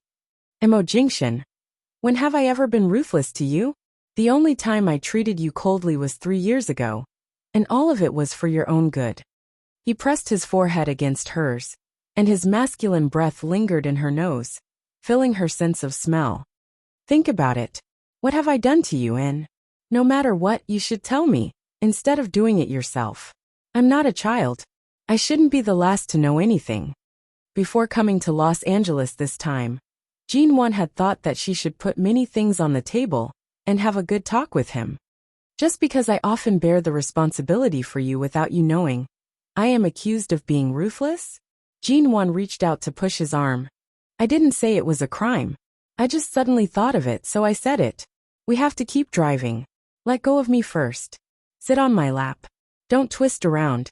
It's easy for you to get into trouble like this. Jinwon. How could he be so indecent in a traffic jam on the highway? If she went to live with him now, she would basically be a sheep walking into a tiger's mouth. At this time, the engines of the cars blocked in front of them had been restarted. It seemed that they had dispersed and were ready to drive again.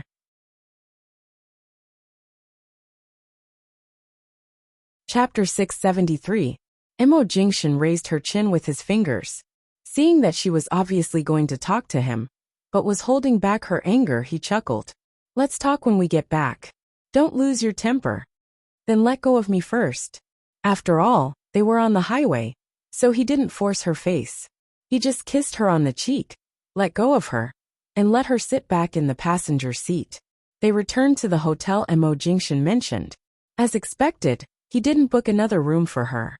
After entering his room, she found that it was a business suite of more than 200 square meters, which was basically as big as a normal 3-bedroom apartment. There was a large study, 2 large separate bedrooms, and a living room, which was enough for 2 people to live in. Even when he was working, Jinwon wouldn't disturb him by making a phone call in the bedroom next door. After entering the room and sitting down, Jinwon said, This hotel seems to be very close to 11 base. What's going on? Did something happen to Nanheng? Otherwise, why didn't you live in the company but here? Mo Jingshan asked the hotel staff to bring in a glass of juice, put the juice on the coffee table for her, and said indifferently, recently, there is indeed something that needs Nanheng's attention, but it's just a small matter. After dealing with it, he will go back to the company. You don't have to worry about it. Just focus on your work. Don't walk alone at any time. Jin Wan held the glass and looked at the pale green strange juice with fresh milk in it. With CEO Mo's ability, it must not be a small matter that hasn't been dealt with after so many days after returning to the United States. You let me live here. Are you afraid that I will be in danger? Besides, he had repeatedly told her not to walk alone and try not to leave his sight. And now it was so close to 11 base. If that was the case, some memories from 3 years ago suddenly leaped into her mind. For a moment, Jin Wan suddenly rejoiced that she had come to America. At least she could see him safe and sound in front of her, instead of leaving him in Cambodia like in the past. She almost couldn't see him for the rest of her life. Thinking of this, Jin Wan frowned. Well, Shine Group is yours after all. You are the one in charge. Who can restrict your whereabouts?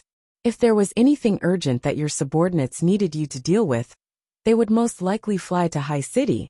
But this time, you suddenly returned to Los Angeles without warning.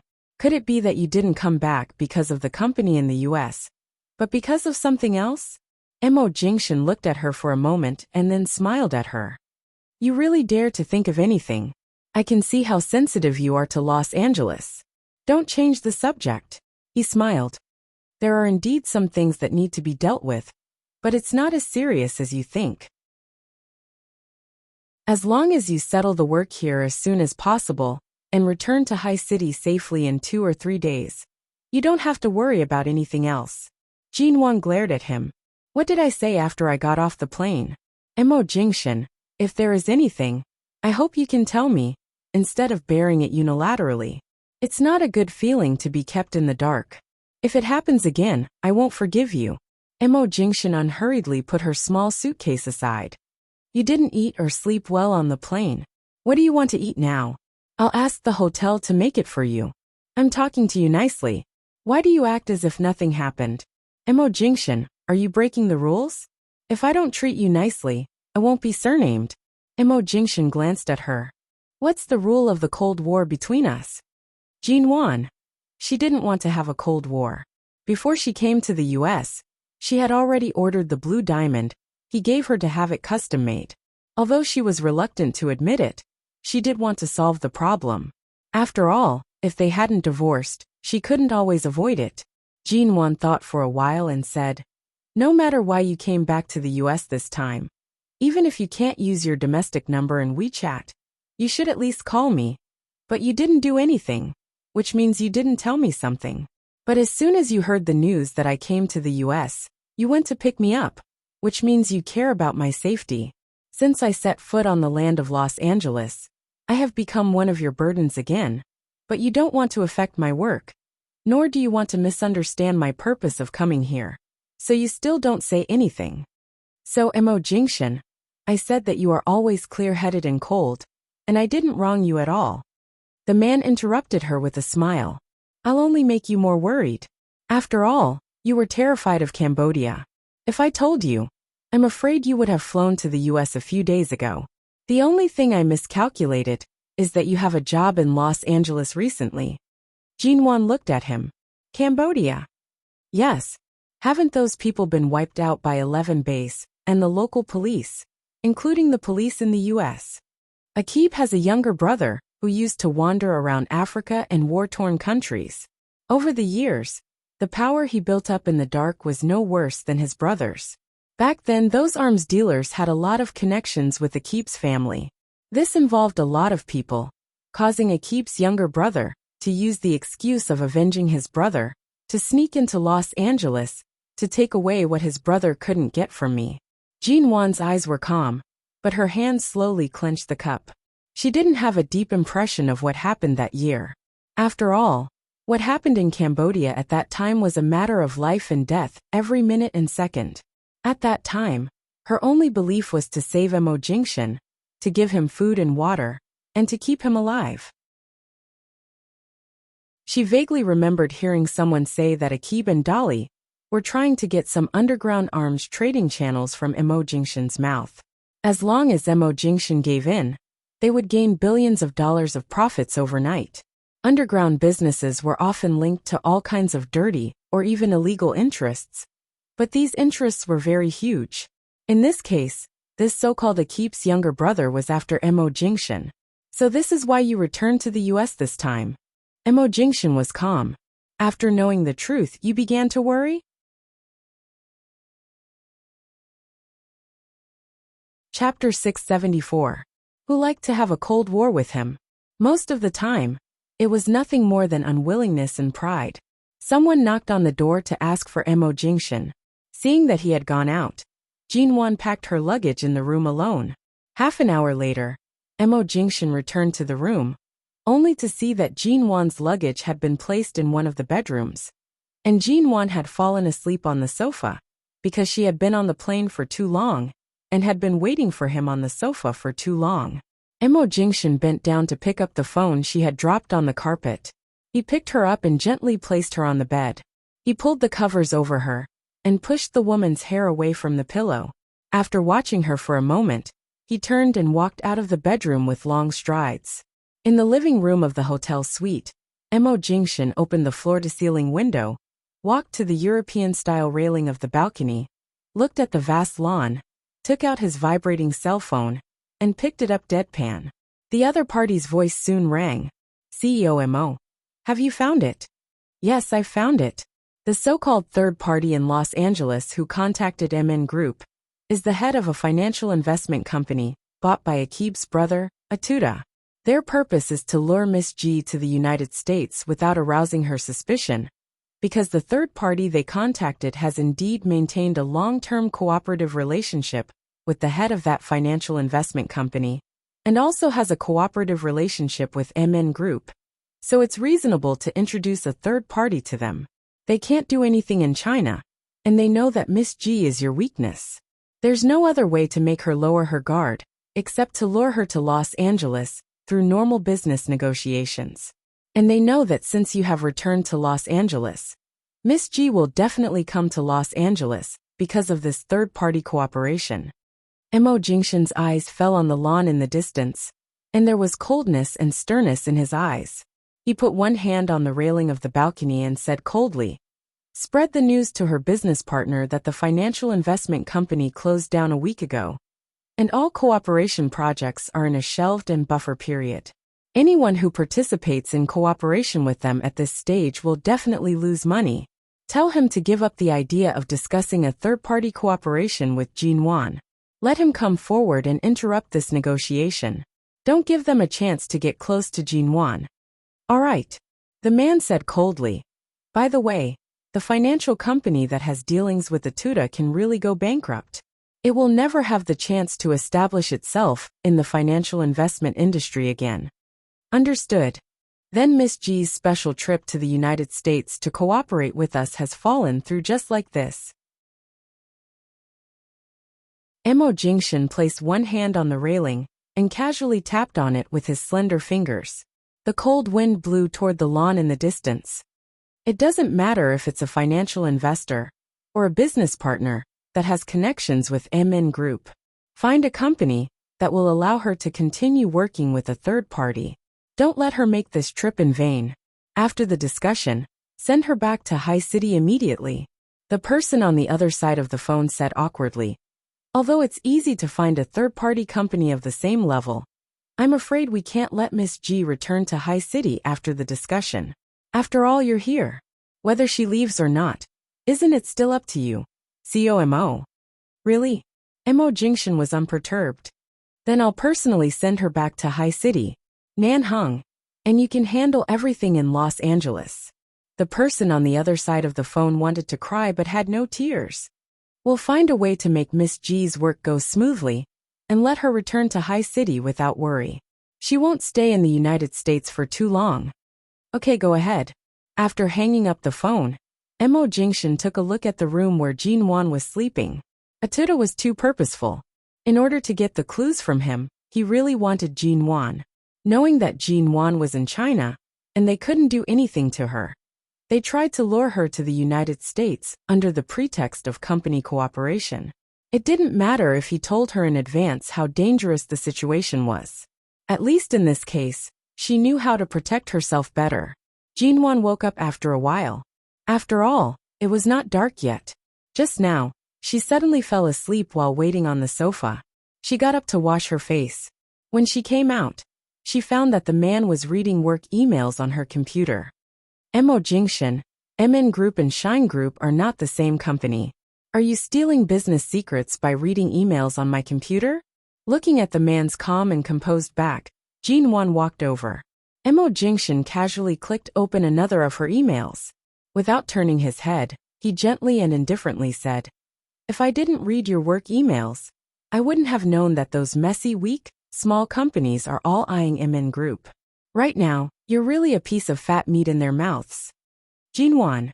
After all, MN Group has just moved back to China, and we can't miss many cooperation projects. Although I receive a lot of emails and messages from other companies, I can't cooperate with just anyone. I'm just spreading my net widely. Although MN Group has a good reputation in the Chinese community, compared with Shine, it's still not as good as Shine. I can't be like Shine, which doesn't even take a look at companies that are not strong enough. He smiled. Don't you want to sleep a little longer? Jin Wan walked over and saw that he had deleted the useless emails in her mailbox. In fact, several small companies in the United States had contacted her, but she had ignored them. She had planned to visit them in person after coming to the United States, but in the blink of an eye, they were deleted by Mo Jingshan. Jin Wan's cheeks immediately puffed up. She reached out to grab her computer. You can read them, but you actually deleted my emails. The man tilted his head to look at her. It's useless. There's no need to visit these small companies. You'd better stay here for the next few days, and don't go anywhere. Don't contact these small companies. Jin Wan casually flipped through it, and saw that he had deleted some emails. But they were indeed documents sent by small companies that even she didn't like and didn't need to see. She sat down by his side, and casually clicked on the computer. Do you think you can erase the crime of stealing MN Group's business secrets by doing this? As the dignified CEO of Shine, you used my computer to read my company's emails. How on earth did you crack my computer password? He smiled. It's the same password as your phone. Do I need to crack it? Dash.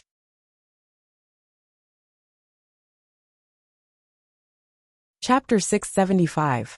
After a while, Jin Wan turned off the computer and said, Mo Jingshan.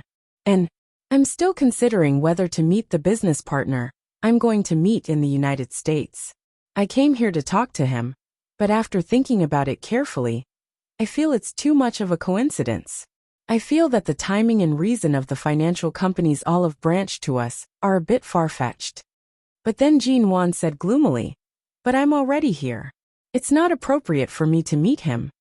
Mo Jingshan took a look at her and said with a smile, it's not too late for you to be vigilant.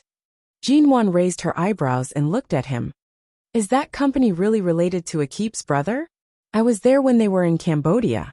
If they investigate, they will definitely find me. They want to do something to me, don't they?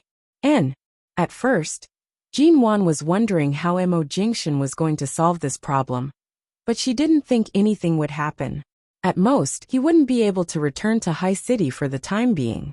However, when she slept just now, she dreamed of a lot of things that happened in Cambodia 3 years ago. And now she felt a little scared. She heard that Akip's brother lived in war-torn countries all year round.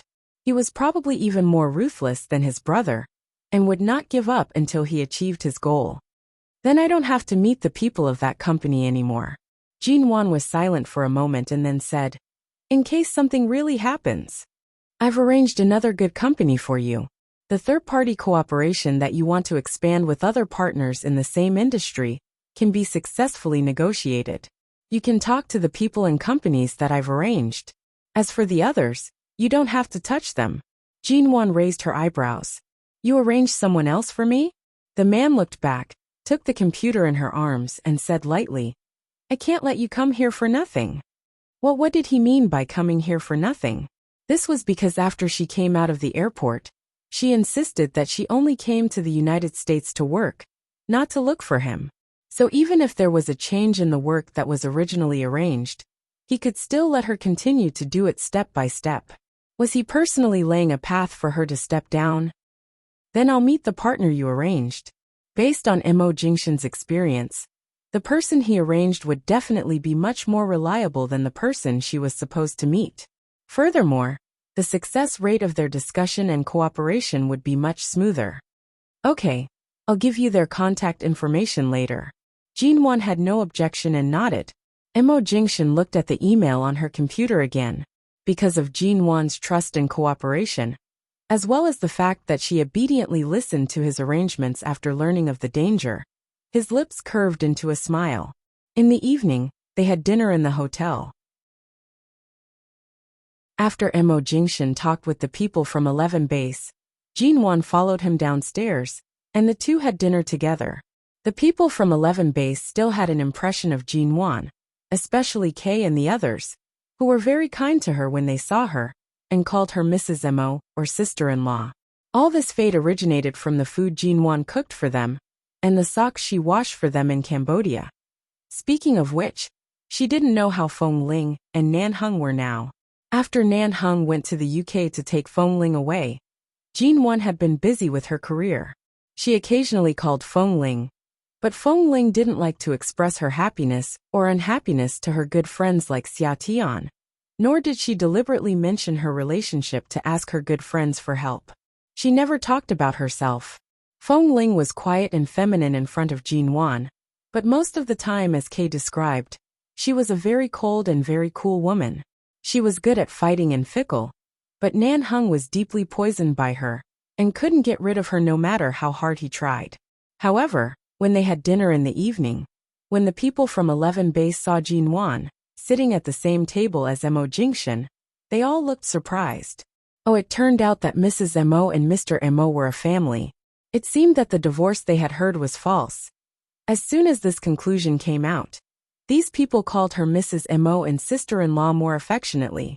In fact, Jinwon didn't know how to explain. After being called like this so many times, she simply didn't bother to explain. Anyway, they wouldn't listen to her even if she explained. The next day before noon, the business partner Mo Jingshan arranged for her was already waiting at the appointed place. Jinwon contacted her business partner, who came to Los Angeles with her, and after setting the time, she was going to go there. Mo Jingshan couldn't leave, so he had 4 good men from 11 Base drive to follow her. On the way, Jinwon was still talking on the phone, when she suddenly saw the little brother, who was driving, look back through the rearview mirror, and then speed up the car coldly. Jinwon subconsciously looked back, only to find that several black cars had been following them for a while without her noticing. She put down the phone and asked, "Are they those people? Are they Akip's brother's men?" The driver didn't expect Jinwon to know, and immediately took a look at her through the rearview mirror. "Yes, that man's name is Atuda. He's very difficult to deal with. Mrs. Mo, sit tight. I'm probably going to start racing when we reach the road ahead." Jinwon casually fastened the seat belt on the back seat. "Okay, sit tight." The driver immediately stepped harder on the accelerator. When he turned into the road ahead where there were fewer cars, he accelerated the car to more than 200 kilometers per hour. It was indeed the kind of racing speed that could only be seen in movies. The passing buildings and scenery outside the car window flashed by so quickly that she couldn't see them clearly at all. Jinwon kept looking ahead at the speed displayed on the driver's seat, and didn't look nervous at all. She knew there would be no problem with the people sent by Mo Jingshan. After about 10 minutes, the cars behind them also accelerated. Although they didn't get rid of them, they at least kept a safe distance from them. If they wanted to shoot here, they wouldn't hit this car. It wasn't until the car gradually slowed down that Jinwon took a look back, only to find that several SUVs had just rushed out of the intersection on both sides, and successfully stopped the unknown cars behind them. A lot of people got out of the SUVs, and Jinwon could tell from their clothes that they were from 11 Base. The car continued to move forward. After a while, the driver saw that Jinwan's face didn't change, looked at her through the rearview mirror and smiled. "Mrs. Mo, aren't you afraid?"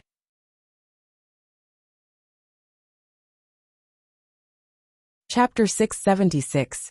The driver immediately smiled and looked a little silly. "That's true. Mrs. Mo, don't worry. I promise I'll make sure you finish your work today.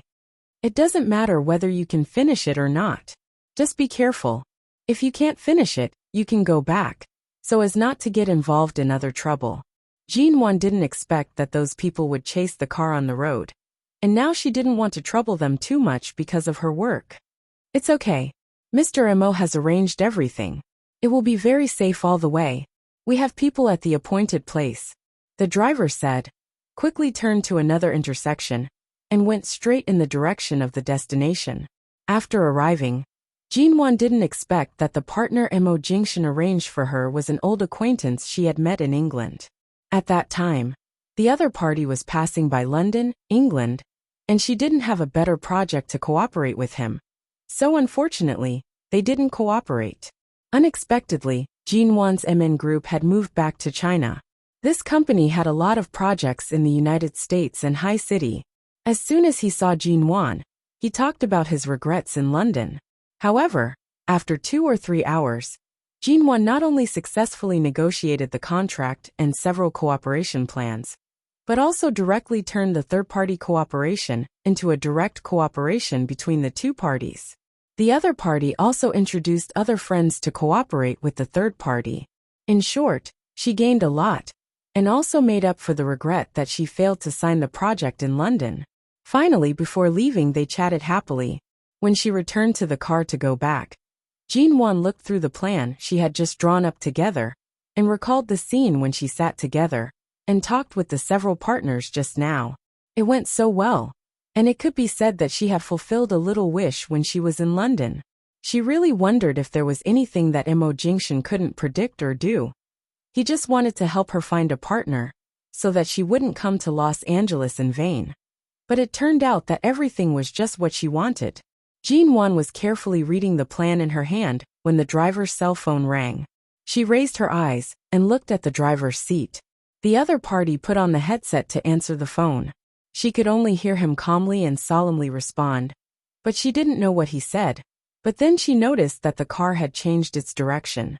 It took several strange roads, and took a detour for about 20 minutes before it returned to the main road, leading to the hotel near 11 Base. She guessed that she was probably being followed, but seeing that the driver was very calm, she continued to read the plan in her hand. After returning to the hotel, the bodyguards still followed her until they sent her back to her room, and left 2 people to guard outside. Although no one clearly told her the seriousness of the situation, she could see the seriousness of the situation from the process of going out and coming back, as well as the situation of these people guarding and following her. She could see the seriousness of the situation. Jinwan didn't come out after returning to her room, but she didn't see Mo Jingshan after coming back in the afternoon. Even when it was dark, Mo Jingshan still didn't come back. She took a shower and walked back and forth in the room. She didn't use a hairdryer to dry her hair, but when her hair dried naturally, it was already 11 o'clock at night in Los Angeles time, and Mo Jingshan still didn't come back. This suite was very large. Jinwan looked at the time from time to time, then pushed open the floor-to-ceiling windows on the balcony and looked out. The lawn outside the hotel was also beautifully lit. The whole hotel was very luxurious and brightly lit. Because this place was in the suburbs, there were not many buildings in front of her, and all she could see were lawns or roads. But from this angle, she seemed to see the lights of Los Angeles in the distance. A familiar worry and anxiety troubled her. Just like when Mo Jingshan disappeared in Cambodia 3 years ago, she finally understood why Mo Jingshan asked her not to be guarded by the bodyguards he sent, or to stay in front of him, and not to leave his sight. Because in such a place, under such circumstances, she could only feel at ease when the person she cared about was in front of her. Jinwan stood on the balcony for a while, but she didn't see Mo Jingshan's car coming back, so she turned back to the floor-to-ceiling windows. She really couldn't sleep, so she picked up the cooperation plan during the day and went into the study of the suite, planning to finish this part of the work before tomorrow morning. It was 12 o'clock at night, and the lights in the study were still on. Jinwon had read the last few pages of the cooperation plan. When she turned back, she was about to get up and pour herself a glass of water, when she suddenly saw a handsome and tall man standing in the shadow of the study door. Mo Jingshan put one hand in the trouser pocket of his trousers and leaned his tall body slightly against the wall by the door. His handsome face was hidden in the darkness of the study, but she could still see his incomparably cold outline. He was looking at her, as if he had been standing there watching her since he came back. Jinwon paused and suddenly looked at the time. It was already past 12 o'clock at night. She had been waiting for him to come back, but she was so focused on her work that she didn't even notice when he entered the room. But she noticed that Mo Jingshan was wearing a suit today instead of the t-shirt he wore yesterday. So she subconsciously asked, "Did you go to the company today?" The man still stood there and looked at her with a faint smile. "Have you finished your work?" "It's just a cooperation plan. I can finish it after I return to High City. There's no hurry. I just couldn't sleep, so I opened it to have a look," Jinwon said as she walked out. When she came to Mo Jingshan's side, she wanted to brush past him, but she suddenly stopped and turned to look at the man who had been leaning against the wall indifferently and looking at her deeply. Why did you come back so late today? Did something happen?" The man's elegant and deep brows moved slightly. "Are you concerned about me?" Jinwon didn't hesitate and answered, "I can't really be an ingrate." Mo Jingshan looked at her, and the slight smile on his lips couldn't hide his elegance and indifference. "The company had some temporary arrangements today. I went back to the company to deal with some things, and went to a dinner party in the evening, so I came back a little late. Couldn't you send me a message or call me in advance if you had a dinner party?"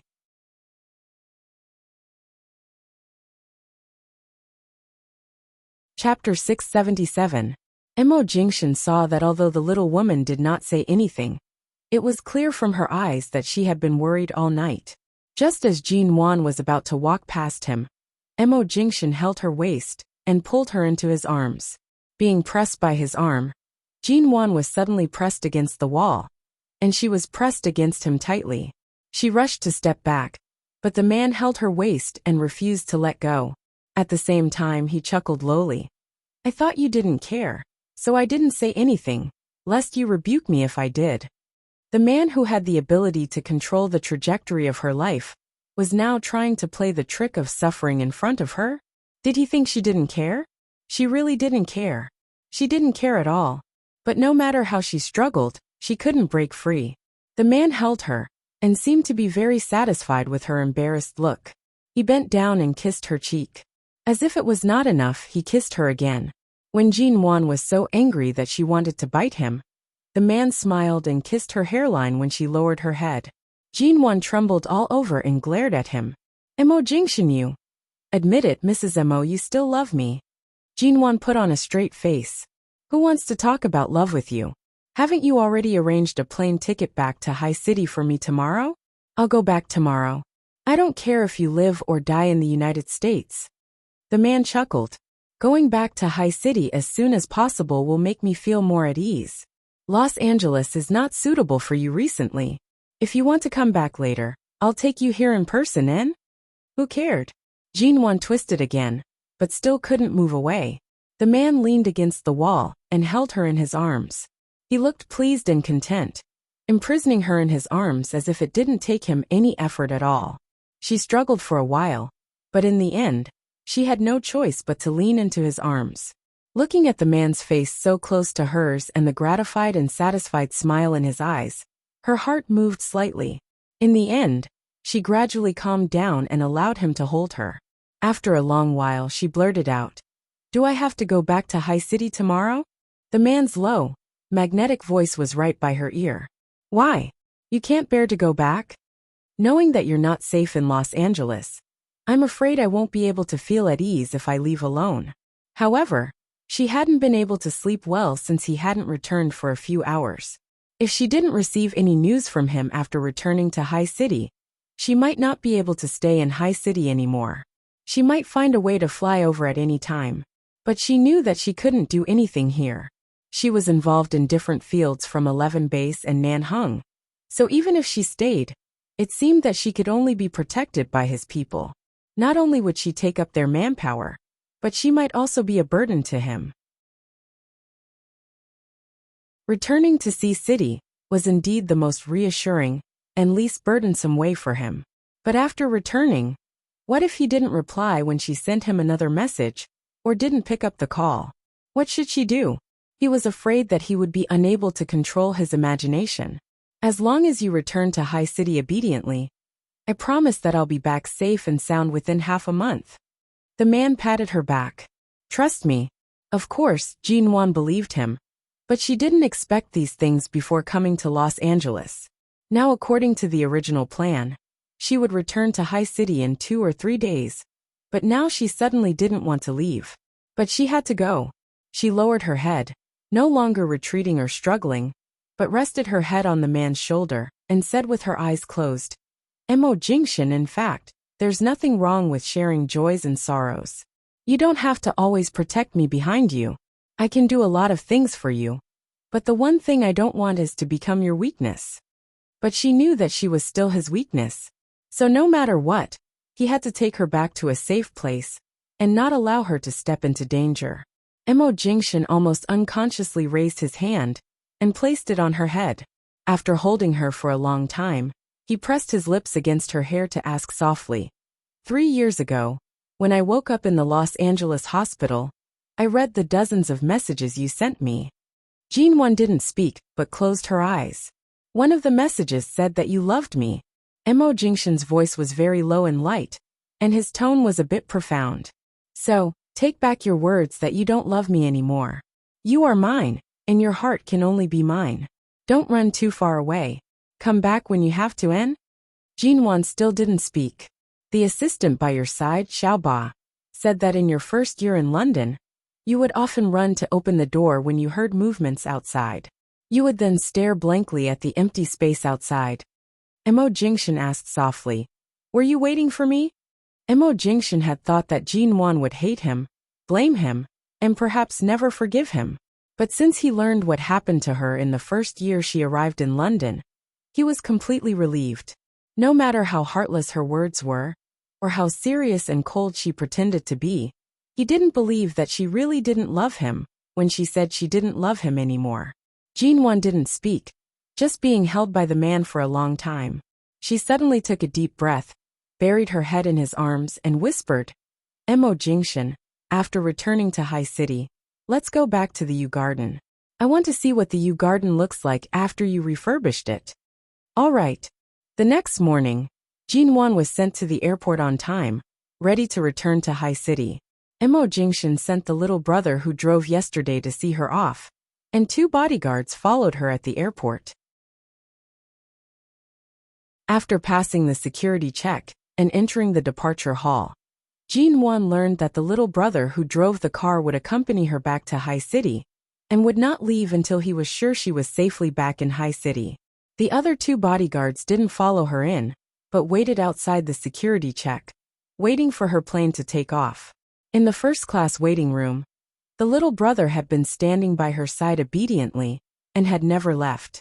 All the people passing by or pedestrians she saw were ordinary people who were carrying suitcases and preparing to go out on the same flight, so the safety factor was very high. She didn't see Atuda's men even when she boarded the plane. Jinwan didn't have much luggage, but after all, there was a laptop in it, so it was a little heavy. When she boarded the plane, the little brother walked in front of her, ready to help her put her luggage in first, and Jinwan followed him. Behind her, the people who were also boarding the plane were lining up in order. After boarding the plane, Jinwan saw that the first-class bathroom was not closed. She happened to accidentally spill juice on her hand in the departure lounge, so she turned to go in and wash her hands before going back to sit down. As soon as she stepped into the bathroom in this cabin, the door behind her was suddenly closed. It was not spacious here, and Jinwan found that there was a person in this narrow space. She raised her eyes abruptly.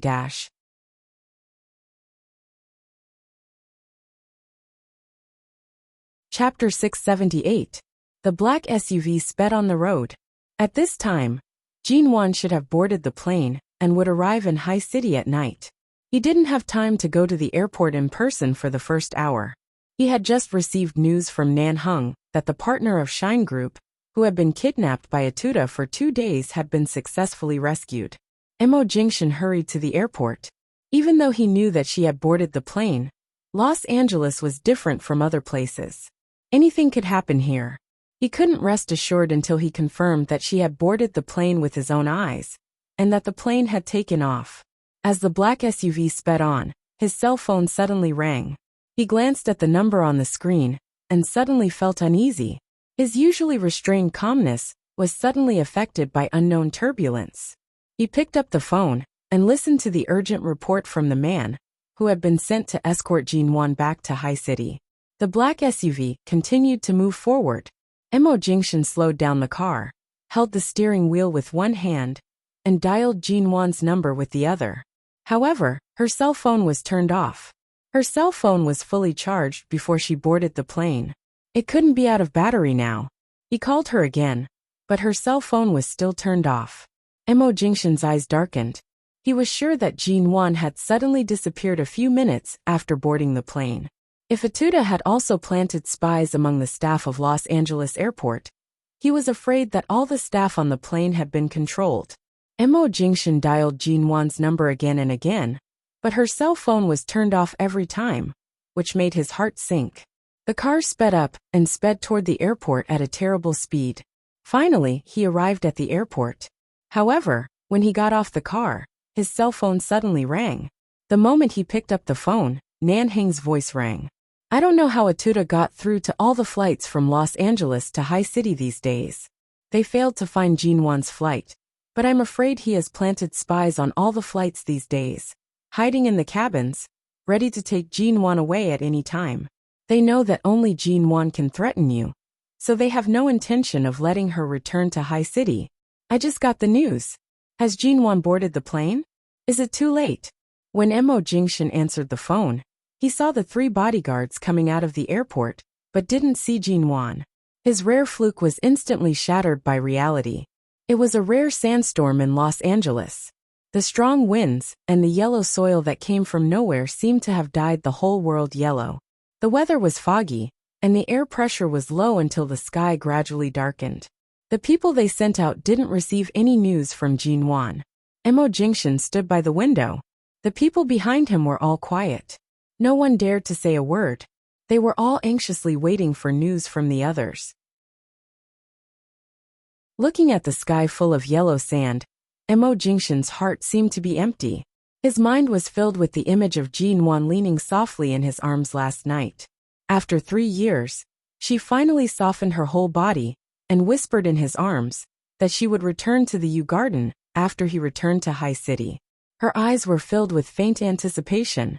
Mr. Mo, Atuda's men are very secretive today. They know how important Mrs. Mo is. Now that they have succeeded, I'm afraid they are deliberately wasting our time and energy.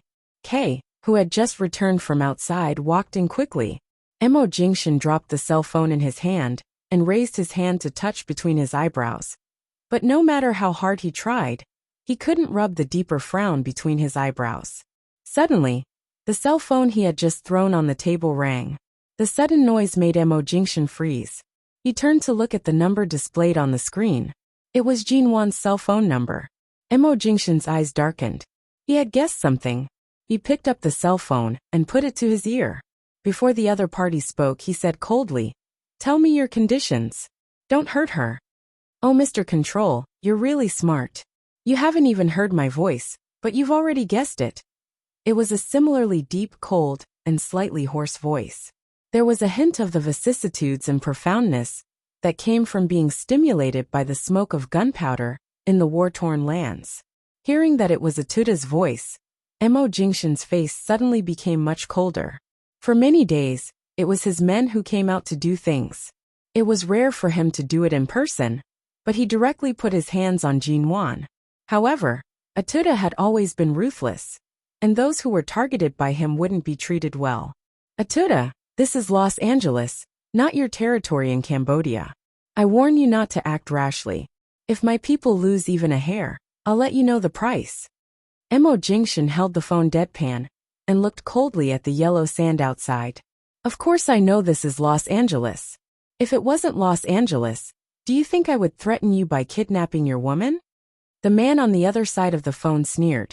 As he spoke, he turned his eyes to Jin Wan, who was slowly waking up in a corner of the dark warehouse, and said coldly, "Oh, your woman has woken up. She's not bad. She's so beautiful that I'm surprised.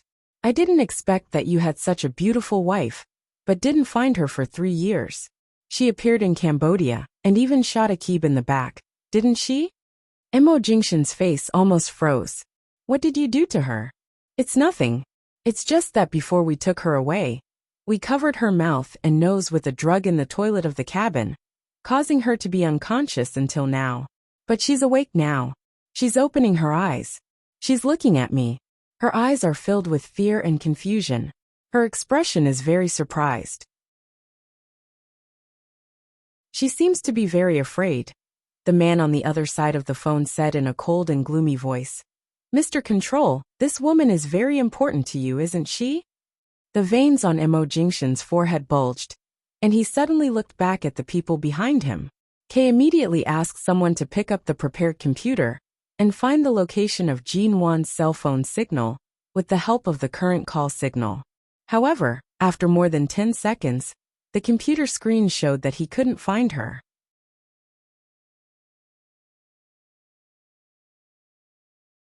Chapter 679. Alas, your woman is glaring at me. She seems to have heard what I'm talking to you about. She seems to understand her current situation. She is glaring at me. Interesting. Mr. Control, your woman seems to be brave. She has been awake for a minute, but she just looks at me coldly and doesn't make any noise or scream. Tut, I didn't expect her to be so calm. She is so beautiful. I wonder if she tastes good. If you dare to touch her, you'll have to pay with your life. Your brother Akib won't be the only one who will be killed." Mo Jingshan's expression remained calm, but his eyes grew colder. "There's no need to waste words. Tell me your conditions." "Ha, you should know the conditions. Give me the confidential channels I want to know, and the contact information of the underground partners, including the other things I want to know. Why don't you give up the rights you and 11 Base have in the underground? What do you think? Shine Group is such a big company. Why should it have connections with the underground chaebol and the global arms dealers? All the channels of making money are in your hands. Since you don't intend to stain your hands with blood, just give them to me as soon as possible." Mo Jingshan didn't speak. Although he didn't find Jin Wan's location, Kay had quietly activated another searcher by his hand. At the same time, a faint red dot appeared in the signal detected by the instrument. Kay instantly captured the position of the red dot and turned to cooperate with the others to search for Jin Wan's location. Everything was a silent contest. Atida knew that Mo Jingshan wouldn't agree easily.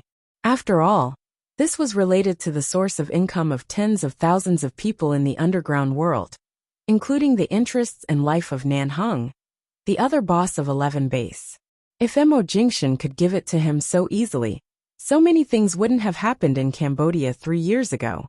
And in this situation, if Mo Jingshan agreed too easily, there must be something fishy going on. Atida didn't know whether Mo Jingshan would agree or not, so he said with a cold smile on the other side of the phone, "I can only keep your woman alive for 12 hours. If you can't give me what I want before noon tomorrow, I'll cut off one of your woman's hands and send it to you in a parcel with the flesh. I'm warning you one last time, don't touch her." Mo Jingshan said coldly, "Atida, the fight between us has nothing to do with women. There's no need to involve women. You've exhausted all your means, but in the end, you only focus on women. Are you admitting that you're only good at kidnapping and threatening? What's the difference between this and your brother who died a long time ago? It's really a waste for your group of brothers to give you the title of God of Hell. In the end, you're just a trash who kidnaps women. To deal with you, Control, I can use normal means to deal with you. Since I can't do it openly, I'll do it in the dark. You've never had any weakness, but this woman is your biggest weakness. It's rare that you would answer my call in person, It seems that this woman is really special to you. I really want to know what it would feel like if I cut off her flesh piece by piece, or press her under my body to taste her. TSK, it's exciting to think about it. Just as Mo Jingshan was about to crush the cell phone with a straight face, Atuda on the other end of the line suddenly gave a strange smile, and looked at the figure who was curled up in a dark corner of the warehouse, warily looking at him. He slowly stood up, put the cell phone to his ear, and walked up to her step by step. She only remembered that when she boarded the plane and went to the bathroom to wash her hands, she suddenly found a short, thin, but very agile man hiding in the bathroom. She only remembered that the man suddenly closed the bathroom door and pressed her down. When she instinctively wanted to cry for help, he covered her mouth and nose with a wet thing. She struggled for a while and then passed out. She had been here ever since she woke up. At first she was at a loss. Then, she heard the voice of the man who really looked like a Keeb on the phone. She heard him sometimes speaking in Chinese, and sometimes speaking in English. She roughly understood her current situation. She was kidnapped after getting on the plane. Akib's brother, the man named Atuda, used her to threaten Mo Jingshan.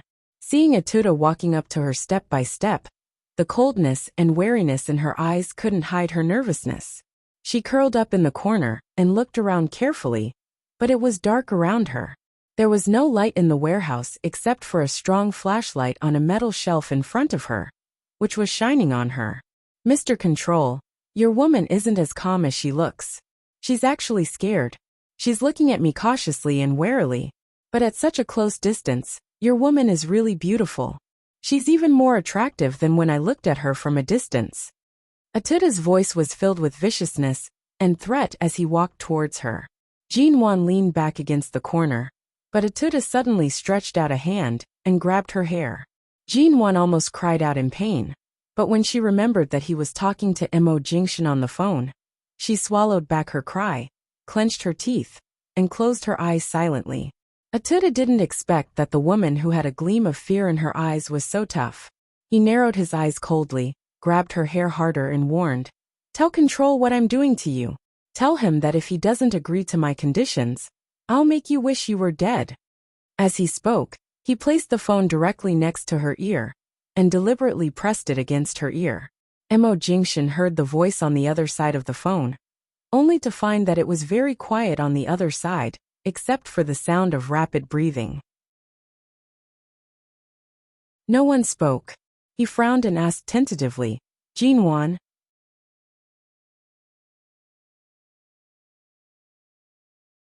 Chapter 680. She went back to High City as he wished, because she didn't want to be a burden to him. But she didn't expect that these people were lurking in the cabin. She couldn't let him be threatened by her. Otherwise, she didn't know what kind of danger he would face. 3 years ago, she had sneaked into the Cambodian bandits' lair and escaped alive. She had never been afraid of such a life-or-death situation. Now she would rather die than let these people succeed. Jinwan didn't speak or make any sound. She just kept her mouth shut and turned her head to avoid the cell phone that was pressed against her ear. Atuda's eyes turned cold. "You're really stubborn. What? Don't you want your husband to save you?" Jinwan didn't answer, but opened her eyes and looked expressionlessly at the man whose eyes were full of murderous intent. Her eyes were clearly saying to him, "Don't even think about it." "Jinwan, say something." Mo Jingshan's voice rang in her ear. Mo Jingshan's voice rang in her ears. She fought back the torment in her heart and the fear in this environment. No matter what, she didn't want to be a burden to him.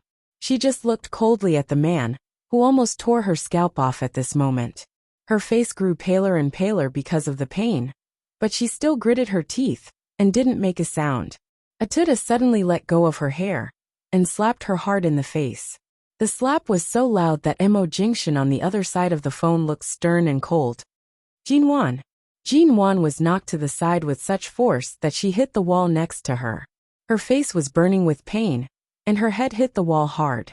She only let out a low hiss from the pain, but it was just a small gasp and she didn't make any more sound.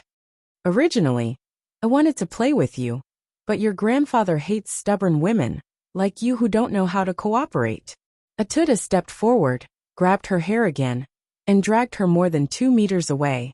When Jinwan swallowed her scream in pain, he threw her hard to the ground. Don't you want to talk? I have many ways to let him see how miserable you are now. Do you want him to see how you are ravaged and beaten by me in the cell phone video? Atuda said as he gave Jinwan, who was almost paralyzed on the ground, a hard kick on her stomach. Jinwan fell to the ground in pain, curled up instinctively, and covered her stomach with her hands. She bit her lips so hard that they bled, but she still refused to make a sound. Although Mo Jingshan couldn't hear Jinwan's voice on the other side of the phone, Atuda's voice was too loud. Mo Jingshan looked coldly at the searching device on the other computer next to him, clenched his cell phone, and clenched his fingers so hard that his slender knuckles turned white. You still won't talk. Atuda looked at the woman who had fallen to the ground, dragged her up again, slapped her hard on her swollen face, and kicked her to the ground. Jinwan was kicked back and hit hard against a corner of the metal frame. She didn't know how sharp the edge of the metal frame was, but she knew something had pierced her shoulder. She trembled in pain, and her back was stained with blood. Ah, you're bleeding. Atuda snorted and looked at the woman lying on the ground with her eyes closed. There were tears on her face, blood on the corner of her mouth, and blood on her shoulder. Her face was as pale as a corpse, but she still wouldn't make a sound. He narrowed his eyes coldly, and suddenly gave a look to his 2 subordinates, who were walking in from outside the door. The 2 men nodded, turned to find 2 basins of water with ice, and poured it on Jinwan. Jinwan slowly opened her eyes, but there was still darkness in front of her, and pain all over her body. At this moment, she was in so much pain that she didn't even have the strength to cry out. Seeing that she had woken up, Atuda walked up to her step by step and slowly squatted beside her. He looked down at her, as if looking at an ant that would be trampled to death by him at any time. If you don't speak, my brothers will let you know what it means to live a life worse than death. I wonder how the women Mo Jingshan has slept with taste. Their skin is so white and tender, but it's so red and swollen after a few hits. With that, Atuda touched her face twice. Jinwan suddenly turned her face away and tried to avoid his hand. At this time, Atuda handed her the cell phone and winked at her, asking her to speak. As a vigilant man as Mr. Control, if he couldn't hear this woman's voice, he wouldn't act rashly even if he believed this woman was his wife. He had to make this woman speak. He had to make sure that she was his woman. He had to make Mr. Control, who had always been calm, panic. Otherwise, their plan would only be stalled, and it would be no good for them to stay in Los Angeles. Unlike Cambodia, it was too dangerous to act here. Jinwan took a look at the cell phone he handed over. She still didn't speak, but her eyes seemed to be hesitating. She slowly raised her sore and stiff hand, and was about to take the cell phone. Atuda stared at her coldly. He didn't give her the cell phone, but still kept the gesture of handing it to her. Just as Jinwan raised her hand and touched the phone, she suddenly swatted her hand away from his hand with great force. The moment the phone fell to the ground, the screen instantly shattered, but the phone didn't hang up as she wished. Atuda suddenly cursed and kicked Jinwan hard again. Jinwan didn't know what to do next. This time Jinwan couldn't help groaning. Although her voice was low, the cell phone fell beside her, and the sound came into Mo Jingshan's ears through the loudspeaker. Mo Jingshan's eyes were bloodshot. The cell phone had been put on speaker mode, and everyone behind him could hear it. Mr. Mo. Feeling nervous and angry, Kay looked at the signal on the computer screen, and suddenly spoke in a low voice. Mo Jingshan turned his eyes to the direction of the signal, hung up the phone, picked up the electronic car key, and walked out.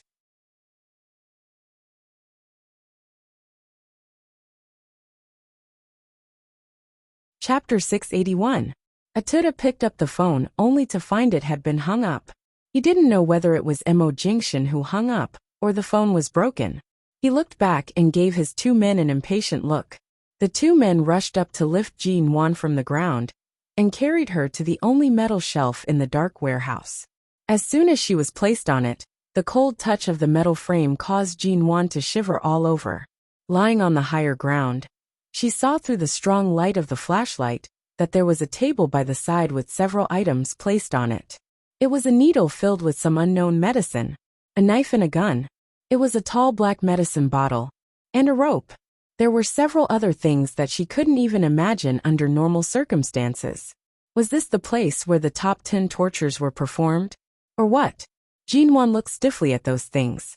When Atuda came over and saw the fear in her eyes, he said coldly, "Afternoon tomorrow. If Mo Jingshan is 5 minutes late, I'll let you taste one of these wonderful things." With that, Atuda picked up the needle and played with it wantonly in his hand. "Do you know what this is?" Jinwan stared at the needle in his hand. When she saw the few drops of liquid squeezed out of the needle, she felt a chill run down her spine. She slowly curled up on the cold metal frame, fearing that he would inject the contents of the needle into her body. Atuda slowly reached out to her with the needle in his hand and put the sharp tip of the needle close to her arm. Seeing the deep panic in her eyes, he sneered, "This syringe contains one of the most difficult drugs to quit in the world in the past 20 years. Many people have lost their families because of it, and many people have committed suicide because they couldn't quit." Hearing this, Jinwan widened her eyes in disbelief. Atuda glanced at her coldly. "As the price for angering me, guess how I should punish you now?" Jinwan took 2 deep breaths and tried desperately to pull her hand out of his hand, but Atuda sneered at her struggle, continued to hold her wrist, and was about to insert the needle into her skin. "No, no," Jinwan struggled hard. "You'd better behave yourself. Otherwise, I can't guarantee that I won't take your life right now." *TCH. Atuda held her down and pierced the needle into her arm. Jinwan gave a low cry of pain. Before Atuda could push the needle into her body, there was a strange beeping alarm outside the warehouse. Atuda was shocked and turned to look at his 2 men in the warehouse. What's going on? How could they find the signal so quickly? How could they blow up our signal shielding device? Even the latest jamming device from the UK can't stop those tech dogs in 11 base. The 2 men panicked when they heard the warning beep. They turned to look at Atuda, who was furious. "Brother, since the signal location has been found, I'm afraid they'll be here soon." Shine Group is one of the giants in the global technology field, and there are many capable people in 11 base who study military technology. Their teleportation speed is beyond imagination. What should we do? Do up with us? Or do we hold this woman in our hands as a threat? Atuda suddenly pulled out the needle and looked coldly at Jinwan, who was still wet because she was not injected with the needle, and said fiercely, "Take her away." With that, Atuda quickly turned and walked out. Jinwan didn't understand what had happened. She only knew that the thing in the needle hadn't been injected into her body. What did he mean by blowing up the signal device? This was something she had never experienced before. At this moment, the 2 men came forward and directly lifted her up, carrying her on their backs and walking out. "Where are you taking me?" Jinwan hung weakly on their shoulders, her body aching all over. Her voice was very soft, and all she could see was blood. She felt she had fallen into hell and didn't know when it would end. But the only thing in her mind was, she couldn't let Mo Jingshan show up. She couldn't let him come. She couldn't let him be threatened because of her. She couldn't let him take the risk. For a long time, Jinwan couldn't understand why Mo Jingshan forced her to leave in order to change the course of her life. She couldn't understand why he had to hurt her and force her to leave. She couldn't understand how he could bear all the pain alone, as if he didn't feel anything. What she hated most was that he didn't consider her feelings. But now in such an environment, Jinwan suddenly realized, it turned out that a person's greatest love was to bear all the pain that the other party couldn't bear. He would rather bear everything alone than let the other party suffer with him. At this moment, she finally understood Mo Jingshan's forbearance. He just wanted her to live. Because of love, he had to bear the burden for her. Because of love, he had to let her leave and live a good life and grow up well. Because of love, he had to help her deal with all the things she couldn't do without her knowing. In order to let her live freely, he endured in a place she didn't know without saying a word. He didn't even see her or call her. Just like she was now, she would rather he didn't know anything. She would rather he didn't hear her voice. She would rather he didn't take the risk because of her. At least he had to live a good life. Don't be threatened. Jinwon didn't know why these three people were panicking. But after she was carried out, her head was suddenly covered with a layer of black cloth. A car seemed to be driving up, and the two people carrying her opened the door and threw her in. Jinwon fell in the car and didn't have the strength to sit up. Her body was screaming in pain. The wound on the back of her shoulder seemed to have stopped bleeding, but her head was in a mess and her ears were ringing because of the previous impact. She could only feel that those people were anxiously driving away, but she couldn't understand what they were saying, because now they were speaking to each other in the Khmer language of Cambodia, instead of the awkward Chinese or English that she could understand.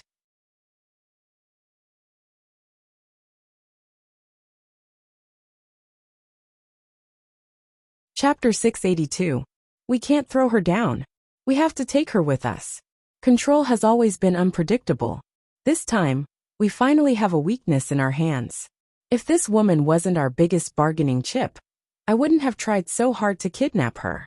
If she isn't in our hands, how can I get what I want from him? Atuda sat in the passenger seat and looked cold. As he spoke, Atuda looked back at Jinwon, who couldn't sit up because of the pain all over her body. She lay on the back seat, struggling to breathe. She struggled to get up but couldn't, and even twitched because of the pain from being stabbed in the back by the metal frame. He sneered and looked at the evening sky outside. Let's leave first. Control will find a way to find us if he can't find us. We must transfer this woman to a place where he can't find her for the time being before he and the people of 11 Base carry out a full-scale interception. Jinwon slowly turned her eyes to Atuda in the passenger seat. Although she didn't understand what they were talking about, she could guess that they wanted to take her to a place where Mo Jingshan couldn't find her. She put her hands weakly under the leather seat and slowly clenched her fists. The car had been speeding for a long time, and the sky had gradually darkened. Suddenly, the surroundings lit up with a blinding light from the headlights. The light was so bright that it affected the driver's vision, making it impossible for the driver to continue driving forward. Brother, we're surrounded. Atuda raised his hand to shield his eyes, and then looked out of the window at the black SUVs that were quickly encircling them. Then he looked coldly at Jinwon, who was still lying motionless on the back seat. No wonder she's Control's woman. She was just taken away a few hours ago. It's not the 24 hours I promised, but he came so soon. Atuda's eyes were very fierce. Your life is in our hands. Since he wants to surround us, let his woman die first. At the same time, Atuda suddenly ordered, use the rear of the car to collide with them. Even if the woman in the back is killed by the impact, use her life to open a bloody path to escape. He said this in Chinese. Jinwon heard it clearly. She slowly raised her eyes and looked at the crazy man who was almost perverted. In an instant, the surrounding cars had approached, and the man in the driver's seat suddenly hit the headlights of the black SUVs with the rear of the car. In an instant, the car was hit by all kinds of violent bumps and bumps. Jinwon was thrown off the back seat because of the sudden violent collision. She fell under the seat, only to feel that the collision behind her was getting faster and faster, and the force was getting stronger and stronger. Obviously, the car was going to be destroyed. Because of the impact, her whole body was stuck to the car door. She wanted to raise her hand to stabilize her body, but she couldn't grab anything. She suddenly fell from one side of the car door to the other. Her head hit the inner lock of the door. The metal handle of the door was very hard, and the pain made her dizzy. It seemed that a string in her mind was about to snap. However, before she could sit still, the car collided violently again. Jinwon couldn't control her body. The people sitting in the front looked at the cars outside cautiously and fiercely. They looked around at the impenetrable encirclement and couldn't believe that they had been blocked by Mo Jingshan's men so quickly. Outside the car, the leading black off-road vehicle galloped over in the encirclement. Kay looked at the car in front, which had been seriously deformed due to the violent collision, and immediately turned to look at Mo Jingshan, who was sitting in the driver's seat with a solemn look. Mr. Mo, they deliberately hit us with the rear part of the car. Will they? Mo Jingshan didn't speak, but just looked in that direction. Calmly, he suddenly sped up the car and rushed in that direction when Kay didn't expect it at all. Brother! In the car in front, the two subordinates could no longer control the direction of the car. Just as they were about to escape toward the highway ahead, the black off-road vehicle suddenly rushed over at a speed of more than 220 kilometers per hour and sped past them. At the same time, the car quickly turned around and decisively stopped in the middle of the road to block their path. The car suddenly screeched to a halt. Jin Wan's entire body was in so much pain that she almost lost consciousness. She didn't know where her body was stuck in the back of the car, but she couldn't move. Waves of dizziness surged in her head, and she felt worse than carsick. Atuda looked at the car ahead in the silent night until the door of the car opened and Mo Jingshan in black appeared in their sight. At the same time, Kay got out of the car on the other side and walked up behind Mo Jingshan. Kay and the people who got out of the cars behind took out their guns at the same time and fired several shots at Atuda's car, which couldn't move because of the deformation. The car fell down and all the tires were burst.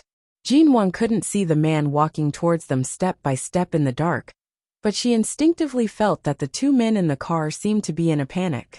Atuda suddenly reached behind, pulled Jin Wan out of the corner under the seat, and dragged her to the front of the car. When Jin Wan was unable to struggle and pressed her head against the front window, he pointed a gun at her forehead. The car was surrounded by headlights from all directions, but Jin Wan's pale face was almost pressed against the front window. The lights and moonlight reflected in the car made her look frighteningly pale. Her whole body was numb from the pain. She closed her eyes and did not look out, afraid that Mo Jingshan would see the fear in her eyes. She closed her eyes and suddenly smiled. "Stinking bitch. Why are you smiling?" Atuda only knew that Jin Wan was very important to Mo Jingshan, but he forgot that she was the most important person to him, so he wouldn't allow her to be in danger for too long. Let alone 24 hours. He wouldn't even allow her to be in danger for 2 hours. How could he come here so quickly? Atuda angrily grabbed Jin Wan's clothes on her shoulder and slowly pulled the trigger at her gun. Even if he had to confront Mo Jingshan, as long as he had her as his bargaining chip, he didn't believe Mo Jingshan would dare to kill him.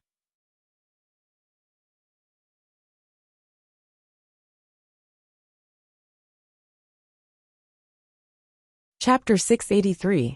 Atuda flew into a rage and was about to shoot when Jin Wan suddenly grabbed his wrist and bit hard at him with all her strength. Atuda was in so much pain that he couldn't control the direction of the gun, but the sound of a shot rang in the car, and the bullet hit the bulletproof glass window. The muffled sound of the gunshot in the car was particularly clear. Mo Jingshan, who had approached, suddenly looked at the dark window of the car with a cold look in his eyes. Jin Wan also looked up at the murderous look in Atuda's eyes. Mo Jingshan was outside the car. Since he had come here, and Kay and the others had come to save her, she couldn't sit still and wait for death. Atuda suddenly threw Jin Wan away and aimed the gun at her head again. Jin Wan stared into his eyes and slowly raised her hand. Her bloodstained hand looked cold in the dark car. Noticing her movement, Atuda pulled the trigger again. Jin Wan suddenly raised her hand and grabbed his hand holding the gun, staring at him coldly. When he was about to shoot her, she suddenly said in Khmer language, "Don't worry, I'll shoot you. Don't worry, I won't kill you. You're not going to kill me. I'll kill you." Atuda froze and the murderous look in his eyes intensified. He narrowed his eyes and focused all his attention on her. 3 years ago, when Jin Wan was by the Cambodian old lady's side, she accidentally overheard her saying this. She had learned this phrase from her. Now it came in handy. Just when Atuda's attention was attracted by Jin Wan's words, the car suddenly collided violently. Atuda, who had been sitting steadily, suddenly leaned back. The gun missed Jin Wan's head, and Jin Wan raised her hand to grab the gun. Atuda raised the gun with one hand, grabbed her hair with the other, cursed her hard, and slammed her head against the car door. Jin Wan's forehead was cut, and she was in a trance. Outside the car, Mo Jingshan found the best opportunity to escape. The car behind rushed forward at the same time. At the moment when the car was about to run away, The people in the car saw two figures nimbly jump onto the car. Kay followed Emo Jingshan closely and suddenly pulled the door open. Jin Wan, who was forced to lean against the car door, almost exposed her upper body because of the force of the door opening. The moment he saw Jin Wan covered in blood, Emo Jingshan paused and saw that Jin Wan was about to fall from the speeding car. 3 years ago, the scene of her falling from the car on the Los Angeles freeway and losing her unborn child appeared in his mind. Emo Jingshan furrowed his brows, reached out his arm, and leaped down. The meaning of the Khmer phrase Jin Wan had just uttered was, "Those who threaten the weak are the truly weak." Atuda was used to being in the limelight and would never admit defeat. He was irritated by her taunt, so he lost his mind and focused all his attention on Jin Wan, because he didn't expect she could speak their language. This was what the old Cambodian woman said when she rescued her, protected her in front of a keeb, took her back to the tent, and bandaged her wounds. Jin Wan understood what the old Cambodian woman meant.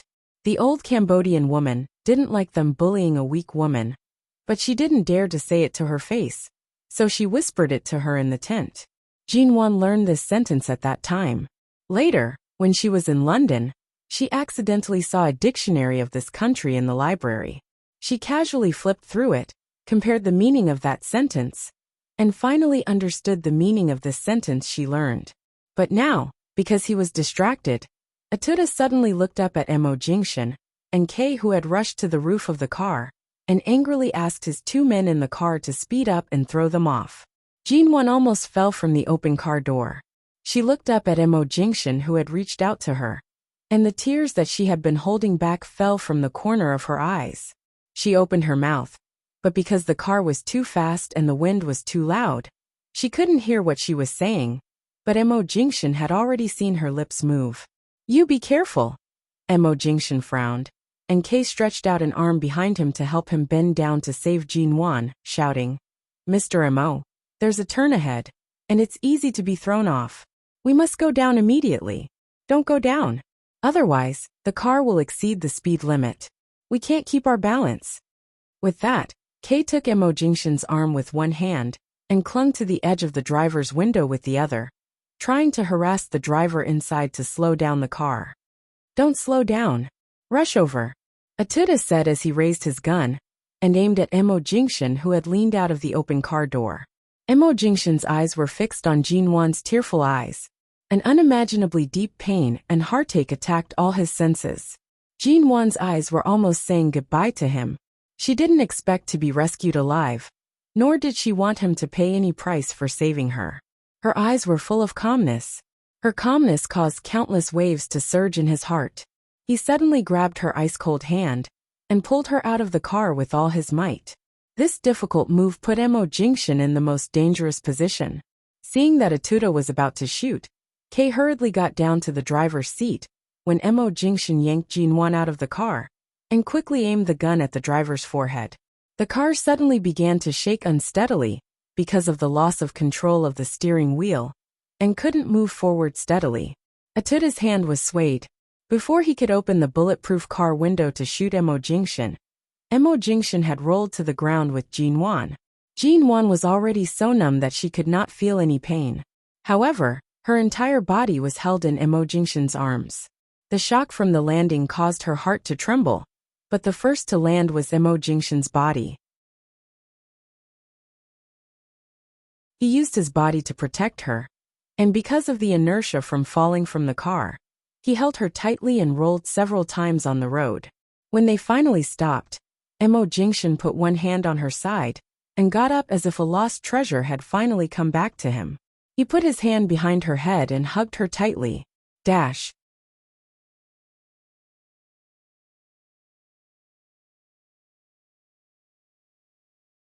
Chapter 684. The car in the distance had begun to change lanes, and Kay was still confronting those people in the car. When the other SUVs saw that Emo Jingshan had taken Jin Wan away from the car safely, they were ready to attack the car at any time. Leaning against Emo Jingshan's arms, Jin Wan slowly opened her eyes, but didn't have the strength to move. It felt really safe to rest her head on his chest. She had thought she would die, but now she was rescued safe and sound. Making sure she was out of danger, she closed her eyes and let out a long breath. Emo Jingshan looked down at the wounds on her head and all over her body, the red and swollen marks on her face caused by Atuda, and then the blood on her back, and the blood on the corner of her mouth. Her hair was disheveled, and she was almost unrecognizable. Emo Jingshan stroked her face. He couldn't imagine what she had experienced in just a few hours. The great fear and pain in the past few hours almost made her lose consciousness.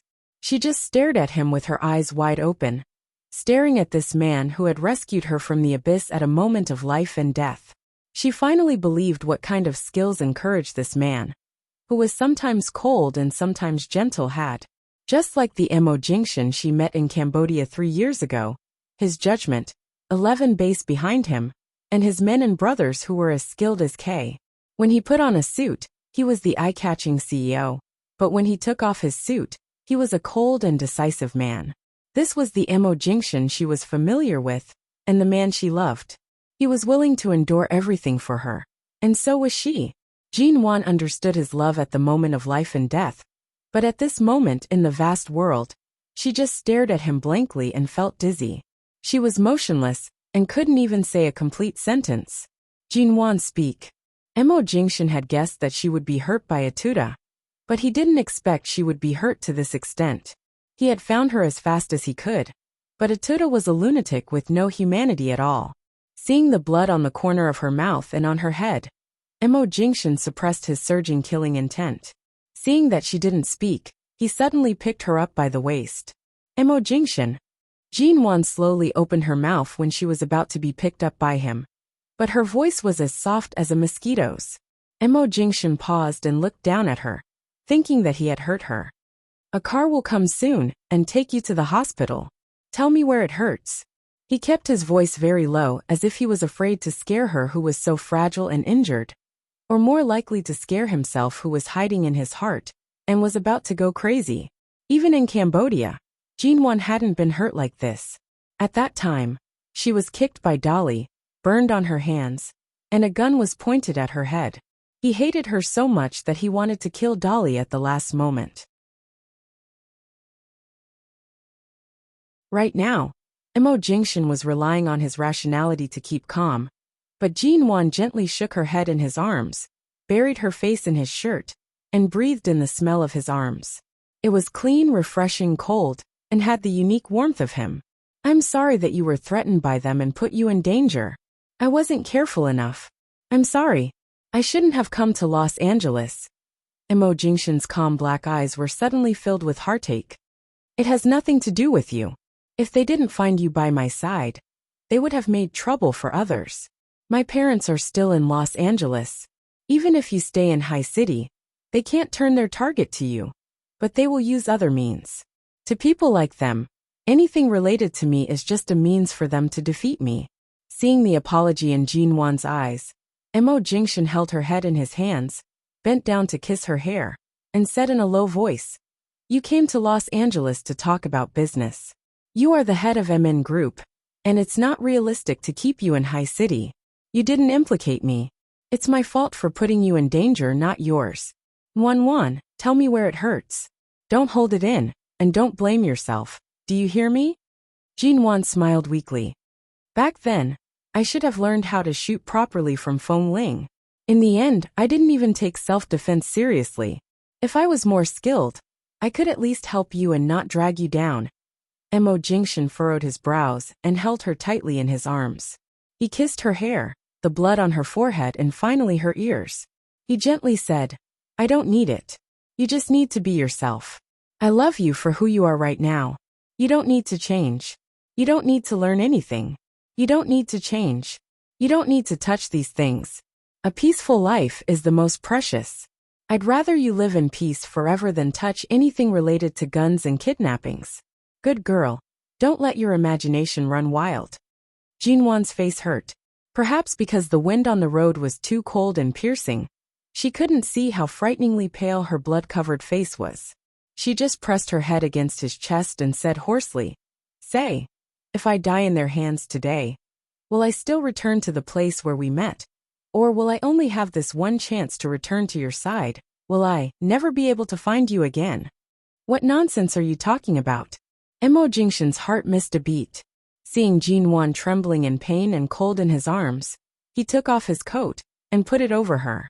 At this moment, several cars came from behind, which seemed to be the same model as the cars driven by the people of 11 Base. Mo Jingshan was about to carry Jinwan to get up, when suddenly he paused, looked at the two black off-road vehicles that suddenly stopped a few meters away, and glanced at the license plates of those cars. They were indeed 11 Base's cars, and the license plates belonged to the group of off-road vehicles that 11 Base remembered. But there were almost invisible bloodstains on the black wheels. Just as Mo Jingshan was about to carry Jinwan up, the driver's door of the two cars was suddenly opened, and two of Atuda's men jumped out and pointed their guns at Mo Jingshan. Kei and the other cars were surrounding Atuda's car in the distance, but they didn't expect that the people who came to support them had been intercepted by Atuda's men, and they drove 11 Base's cars to confuse them.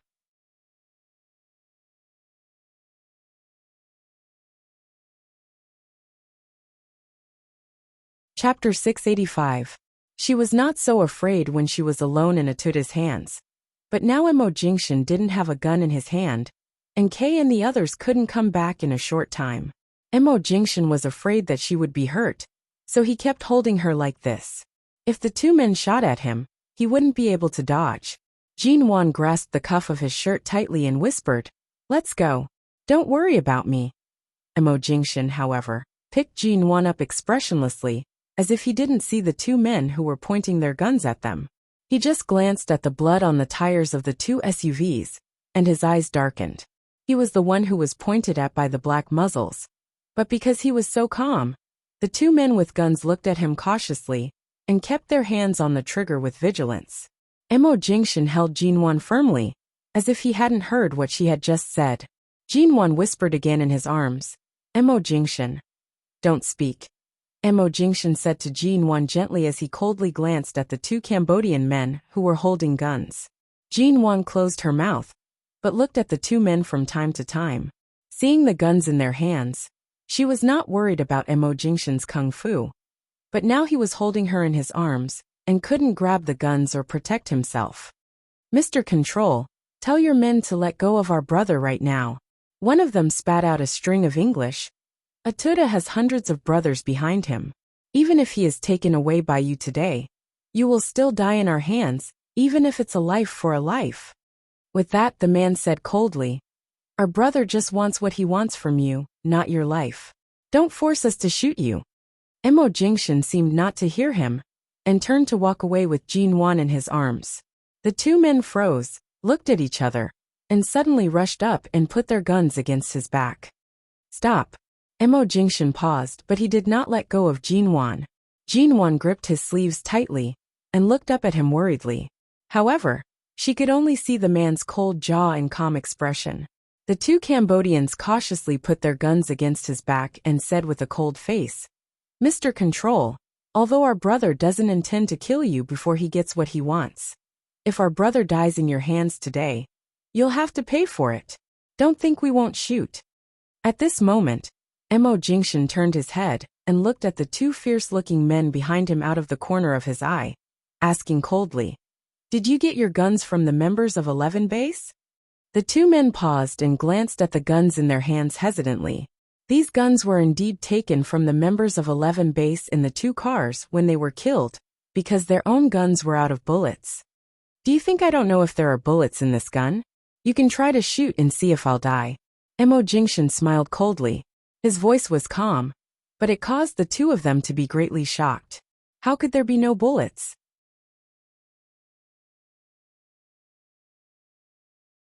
It was said that the people of 11 Base would use up their bullets, even when they were on the verge of death, and would never leave one more bullet for the enemy. Was it true? Did they only have a limited number of bullets in their guns, and had used them up before they were killed? But they were killed in one shot, and had no time to use up bullets. Although the two men were sure that there should be bullets in their guns, they still hesitated because of Mo Jingshan's words. When the two men hesitantly looked at the guns in their hands, at the critical moment, he suddenly turned around with Jin-Wan in his arms and kicked hard at the hands of the two men, who were almost touching each other. At the same time, Kay, who had noticed the situation 100 meters away, rushed over. When the two men's guns were kicked away, and they staggered back a few steps, Kay drove over and hit them hard into the air. There was a violent crash. Mo Jingshan's face was expressionless, but he immediately covered Jin-Wan's eyes with his hand so that she wouldn't see the two men being hit by the car and then falling heavily to the ground. But just by hearing the sound, Jin-Wan knew how fast Kay's car was coming. The two men were knocked to the ground. Even if they didn't die, they would be half dead. Jin-Wan leaned against his arms and didn't struggle or pull his hand down to see this scene. When everything was quiet, the two men who were knocked to the ground and couldn't even make a sound twitched on the ground when Kay shot them twice. The next second, they opened their eyes wide and died unwillingly. Mo Jingshan put down his hand that covered Jin-Wan's eyes and gently put her down. When Jin-Wan's feet touched the ground, he turned back and called Kay over. "Help her into the car." Kay nodded and quickly came over to support Jin-Wan, who could barely stand. At the same time, he saw Mo Jingshan walk coldly to the two Cambodian men, who had just been killed, step on the blood on the ground, slowly bend down, and pick up the two guns that had just fallen from their hands. Kay knew that Mr. Mo was looking at the numbers on the two guns to determine which two men in the base were killed by them. Just when Kay turned around and was about to help Jin-Wan into the car, suddenly, a black gun quietly stuck out of the rear window of the two cars that had been driven by the Cambodian men. Kay had turned around and was supporting Jin-Wan, and Mo Jingshan had also looked at the numbers on the guns. Only Jin-Wan, who was about to be helped into the car, kept turning her head to look at Mo Jingshan, and immediately saw the gun sticking out of the car. Bang! Watch out! At the moment the gunshot rang out, Jin-Wan used all her strength to push Kay away and staggered toward Mo Jingshan, who was not far away from her. Mo Jingshan also turned his eyes the second before the gunshot rang out. But it was too late. Jin-Wan suddenly rushed over, pushed him away, and quickly stood in front of him. Mo Jingshan's expression changed from astonishment to shock, and then the woman in his arms trembled and fell limp in his arms, because she was shot in the back. His internal organs and the blue veins on his forehead bulged, and everything seemed to explode in an instant. Jin-Wan. Mrs. Mo. The shot hit the back of Jin-Wan's neck 2 or 3 inches below, which was almost the same as the wound she had suffered on the metal shelf in the dark warehouse. In an instant, more blood gushed out of her back, soaking her clothes that had already been dyed red.